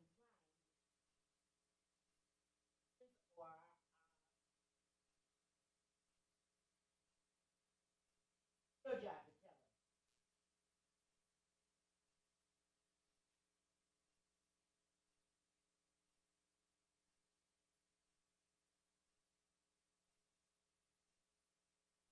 us. The last one, Division Columbus. This project was one of the first ones that was kind of penciled in for the additional Public Act 53 water infrastructure funding. The project includes full replacement of all utilities, storm sewer, sanitary sewer, and water main on Division Columbus, from Pipestone to Columbus on Division Street, and then on Columbus from Division all the way to Empire. So the city did receive 3 bids on this project. The lowest bid was from Northern Construction. They actually have a window to start this right away for the city, even as early as next week. Pending approval award, they would probably get going and starting on that work. In this, they did solicit for to meet those requirements that you just mentioned. The MIDA website, they did on the resolution. They do have subcontractor participation of 3% local minority, furnished by Meeks Contracting. Check that with. So that's bid came in at 2,982,000 compared to B&Z at 3.2, Harbor at 3.8. We would like to get move this forward for Monday for consideration, so that this work can happen. There's a lot of funds to look at from the city, with them receiving, with certain requirements of having a lot of that funding contracted under contract by the end of next year. So this would be a start of that process. Once some of these projects start coming together, I would think I would like to come back for the city manager and city commission to update you all on the actual funding that we've kind of shown where the 45 million at, where the lead service costs are at, and show where these prices are coming off of that that list, and just keep you guys updated where that large budget project was. So heads up there. But this is for Northern Construction. Like I said, they have an opportunity to start the project. This project would go all the way through next summer.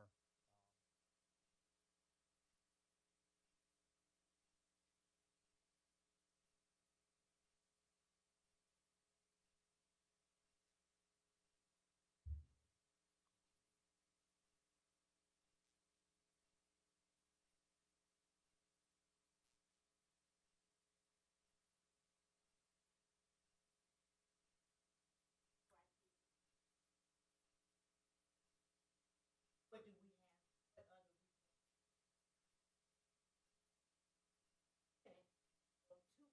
What other $2 million, but we asked, no, it is not.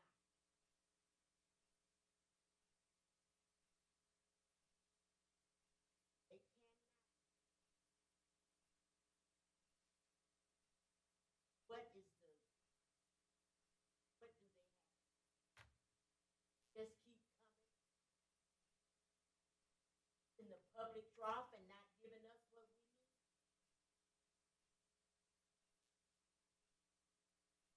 Question to you.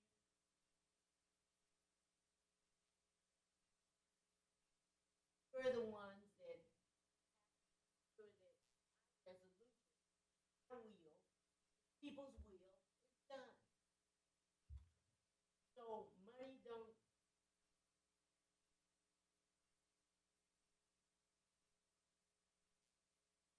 Doesn't, I mean, we look at all the, where's the human part? He, the body, has tried to do nothing happened. Okay. I'm just waiting on somebody to. Chair recognizes Mr. Legally, the requirement is we make every possible effort to try and achieve the goals that we have set. But realistically, let's recognize that first off, when you say 3% of $2 million, that's not how it gets computed. A significant portion of these kinds of jobs winds up in materials. And then a portion goes into the salaries. And then it becomes a number based on number of people working. That's how it gets determined. Now, the other thing that we've got to be realistic about is people available to do this work. We know where we are, and we're not kidding ourselves. We know exactly what our workforce is. And when you start talking about the amount of work that we're looking at in these contracts, we let's just say up front, we're going to be taxing that number. But we'll work to try to see that every effort is made to hire as many of our people as we possibly can get hired. Not only that, Mr. Little, we might add, we're not going to, we've been doing it all along. We've been in this, oh, no. You talking now, I'm trying to tell you. We've been doing this a long time, and we've been listening to this a long time since it started. And we have scars on our backs that show the efforts we made to get that numbers.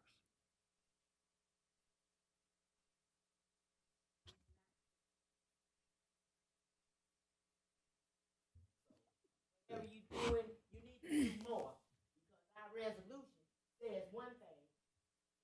Whatever you're doing, you gotta do more, because we're seeing it. It's just not right. So what you saying? Would you want to say something? That's not true. It's full of people. The issue isn't skilled people, it's people, period. People that want to work. Come on now. All right. So, this, Bill, This brings about a really good point in regards to, I know one of the things I'm helping to canvass about for Berrien Ford is the Biden administration has allowed supportive funds to like what Access for All. It's one of the, I've went to some of the addresses on Hastings and different locations to give it out. But the point is that at some point we actually have to take part in the trades. So it's contract, it's electricians, it's cement masons, it's all those things. And so we have to push those trades forward so that we can end up having more qualified residents. Because what Little and our city manager is saying is in regards to what all people do we have, like besides the Meeks, like for example, construction, who else do we have? So I do understand you can't make somebody come out of air prepared, right? And then some of the people we have, we know that aren't good. Is one of the reasons why I'm still in transition. We've talked about that, right? Who have you referred necessarily to me, and how did that work out? But so I understand that it's a process and it's a resolution and a number that we would want, but if we don't have it. But I appreciate your energy though, but I mean, we have to be honest too in the interim. So I can give you guys, everybody some flyers. I have tons in the car, so it starts at 18. It's felon friendly, and they get paid for 9 weeks of training, right? And then it's the apprenticeship process that you can end up being a journeyman after all of that. But we have to push our youth into such things, maybe get them out of factories and then plan for this long term, but we can't make it happen overnight.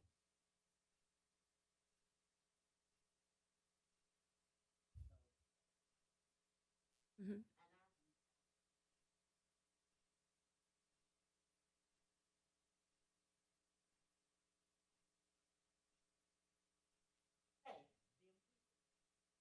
Them they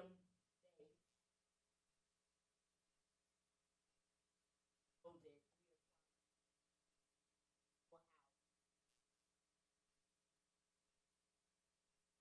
If these traumatized and he's got living there and visible, say that there's no have to make it otherwise what's been going on for 500 years.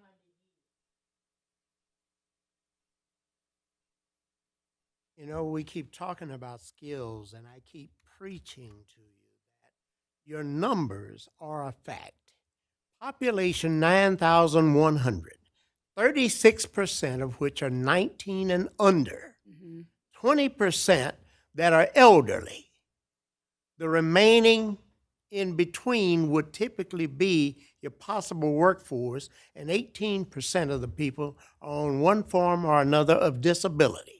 We went through that with the lead line replacement program, where we went out and we realized that we couldn't get them here. We even went out into the township to come up with, I believe, something like 194 people. And many of these people went to work, and many of them after just a few weeks quit. And we found that the reasoning for it, because we heard from you and from others, that, they mistreated the people and so forth. No, we went and did some digging and found out that a number of these people were on disability, and they acted in their own best interest. They were not going to get kicked off disability, off of SNAP and everything else, to work a job that they knew was going to be temporary anyway, that they would get finished within a reasonable time period. They went home. Mr. Chair, if you can ask the Assistant City Manager to recite those statistics just one more time. I'll be glad to give it to I you. said recite it. You do it. Mr. Chair. Yeah, recite them again and then we Certainly. can get them. Population 9,100, 36% 19 and under, approximately 20% senior citizens out of the workforce, and about 18% on one form or another of disability. I keep telling you, you do not have the workforce. Mr. Chair, if I can just add, in speaking with Mayor Neely of Flint, he said, Mayor, who were the contractors that you all used to get to 99.1% or 99.9% of the lead service lines? He said, because we are at 93%. And we're trying to finish because what was done prior to him, where they had people who were doing the work unqualified, messing up people's homes, and just disasters as a result of awarding contracts to contractors that just didn't have the capacity one way or the other. So to the credit of Abbott Marsh and the staff, I know we're trying to make benchmarks, and certainly we want to make every quota, so to speak. But at the end of the day, we have to, and not just get the work done, but it has to be superlative because the people deserve it. And if I could offer just one last comment, that is the very reason why I'm saying housing has got to be the most critical need this city has. You've got to get place for people to live so you can have working people to fill these jobs. Right now, if a person gets a job and get enough money, they're going to move out in township somewhere and buy a house that meets their needs because there's nothing in Benton Harbor. Manager, you hold it up. This is the document that everyone has been given. Tells the story about the impediment to housing costs. In here. Yeah. This is the move this item for. Please, Mr. Yes. Chair. I'm not even on the committee. I Yes. support it. Yes. Okay.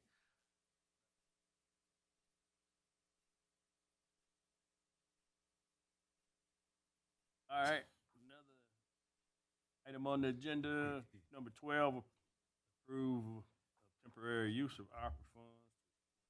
Speak.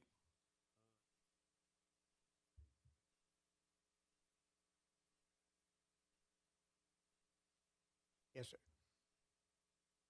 I believe last commission meeting, I had a resolution regarding HUD CDBG and the need to use ARPA funds to be able to fund the activity and draw the money down and put it back. I mentioned at that meeting, because I just looked at that, we need to do the same thing for Ox Creek and for the other federal funding projects.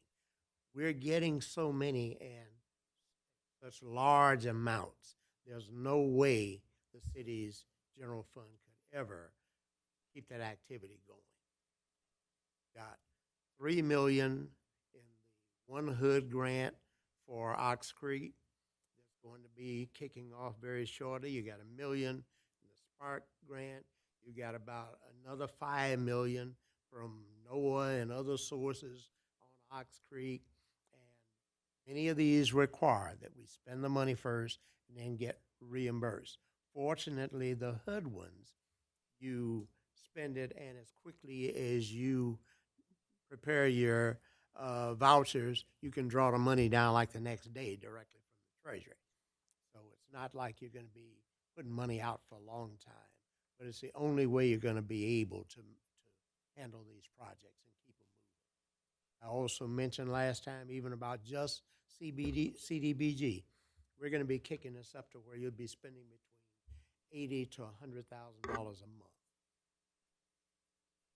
And Alex, we might as well talk about the 24,000. Yes, we do. We do need to. We, in this last round of the property properties that were going on tax sale. We went through these and selected properties that the city wants to purchase. Included among those, two of them that are part of the armory. We need those. If we don't acquire them, we may not get a chance to get them again, or if we do, from somebody to get it. The other thing about it is that these properties are also part of parcels that we're trying to use to resolve a mitigation problem that we've got that came from when the Harbor Shores project was done, and properties were offered in downtown here in mitigation form. And one of them, the dialysis center was put on it. That virtually has shut us off from access to any of the DNR money to do many of the recreational and other things we want to do. We're trying to resolve that. And those properties, we can get them, we can dedicate them, resolve that problem. So it's crucial to us that we get that. Our cash flow right now general fund cannot handle the 24,000. We've got to pay it by Friday, or the county will put them back out on the tax sale coming up in September. We've asked them to, and they're not getting any favorable answers. So we're going to have to do something to go ahead and buy those properties. And we need commissioner approval. Because they're saying Friday the 15th, which is before the commission meeting coming up. We very well need to just try and poll commissioners. These other properties are critical to our plan for trying to generate and produce affordable housing. Talk to you about the planning that we're doing to try to do that. That plan is moving forward and moving rather rapidly.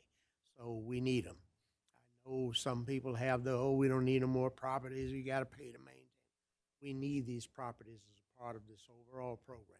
We're trying to get some things resolved and some solutions for this town.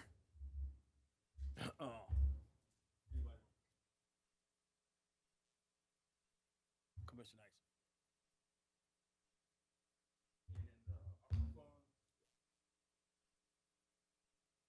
It won't be reimbursed.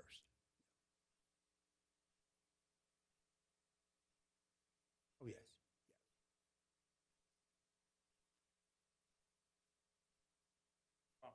It is critical that we get it. 24,000, I believe, 617 or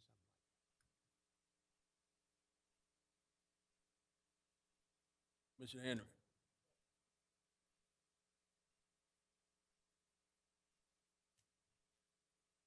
Yes, yes, sure, yes. Two lots side by side on top of the hill to the right when you're looking that way. And that will then give us everything in that Bobo Brazil circle except the house.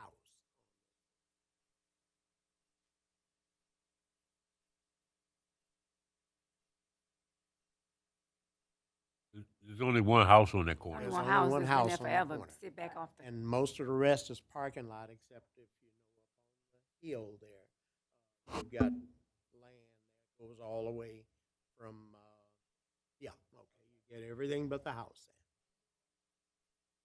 there. Yes. Properties. I believe it's 22 or somewhere right around that. Properties for the 25,000. Yeah. Yeah, there's about 22, I believe. I don't know the exact, I can't recall the exact number, but I believe it's about that many. Those two properties that you Those two are part of it. included in Those that. are included. Yes, they're included in that. Yeah, I didn't- 24,000 for two. Don't want to properties. mislead anybody. Yeah, that's No. they're part of it. It was a part of it. Yeah. So upon that, we would cover 2 blocks, except for that one house, because the Morton, the cities, and then the armory. The only thing we wouldn't have is that gray house. All Because right. across the street from that is the foundry.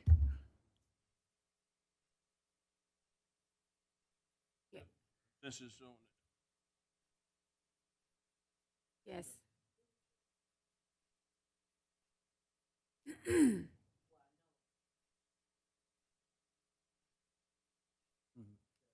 Properties. Absolutely.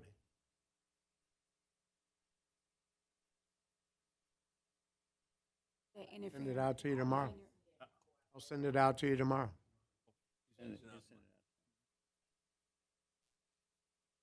Take checks Okay.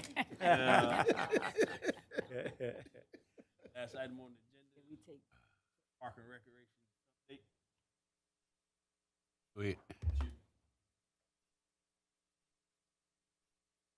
So,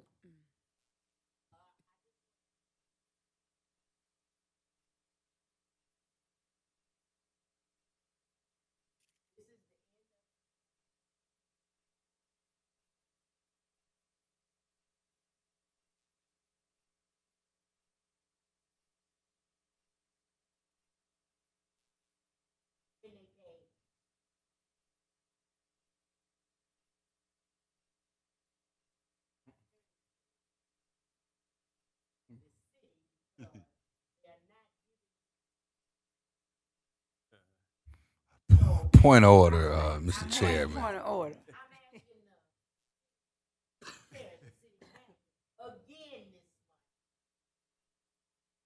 that exit report for all our parks, what went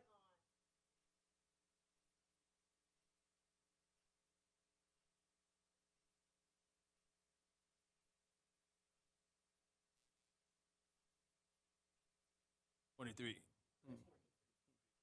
You have staff to compile it up. We'll provide it again. Yes. Okay, thank you. City manager. You said 23. To the gag, so I'm not. Are we done? All right, Commissioner, you.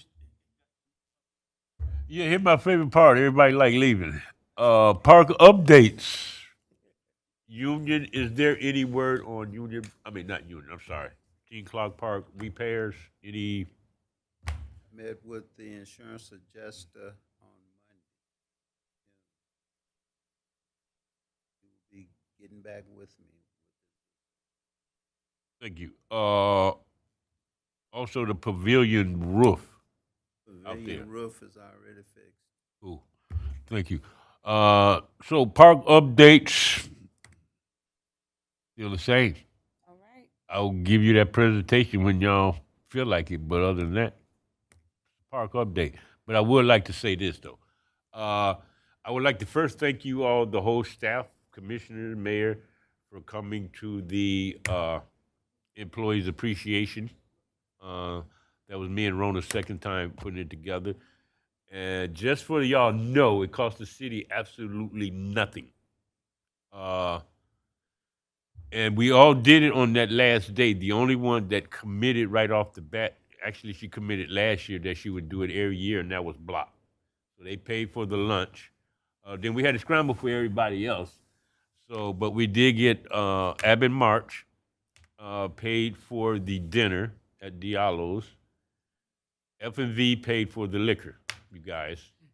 And then we also had some donated. But other than that, it was good. Also, I would like to thank Abbott Marsh. There was a resident on Broadway, I can't remember the number, who they had went down there to do her water, and they left a hole in her basement. And water was still coming. It was leaking. I'm not going to say like it was gushing. And I went down to Abbott Marsh, and y'all would be surprised. I was real professional. And they took care of it. So thank Abbott March. Public safety, I want to thank public safety for the things they do. That's a stressful job. I'm a veteran, and that's a stressful job. So I want to appreciate them face to face. And all of you guys, thank you all. That's the update. I can go. Attorney Seneca, if I get on your nerves, just walk away. You don't at all. Okay. I enjoy your That's it. I would like to say, and I know this isn't parks, but public safety and these posts about shutting down these parties. Love it. We're getting on the map. You know how you have seen other people's police departments have said it and then they kind of engage with them or whatever. But I know a lot of the older people are happy. I mean, like, I'm happy, and I appreciate again the coordination with the stores and stuff and them being closed. I don't know if Mayor was watching this online, but how they have agreed to be closed from 1:30 to 4:30 on Fridays and Saturdays is huge. And then that camera access of seeing out in the parking lot, I'm just excited about that because those small things, and I know Commissioner Henry was saying something or another, but she wasn't paying attention to the hours because they ought to be home at 1:30 to 4:30. And so I don't care what they need or what they wanted to do at those times. We care that we're trying to be asleep and don't want to hear a twerking contest and things of that nature. So I'm excited about such, collaborations in the community, though. Thank you. With that, this meeting is closed. Grandmama said if you ain't did it by 12,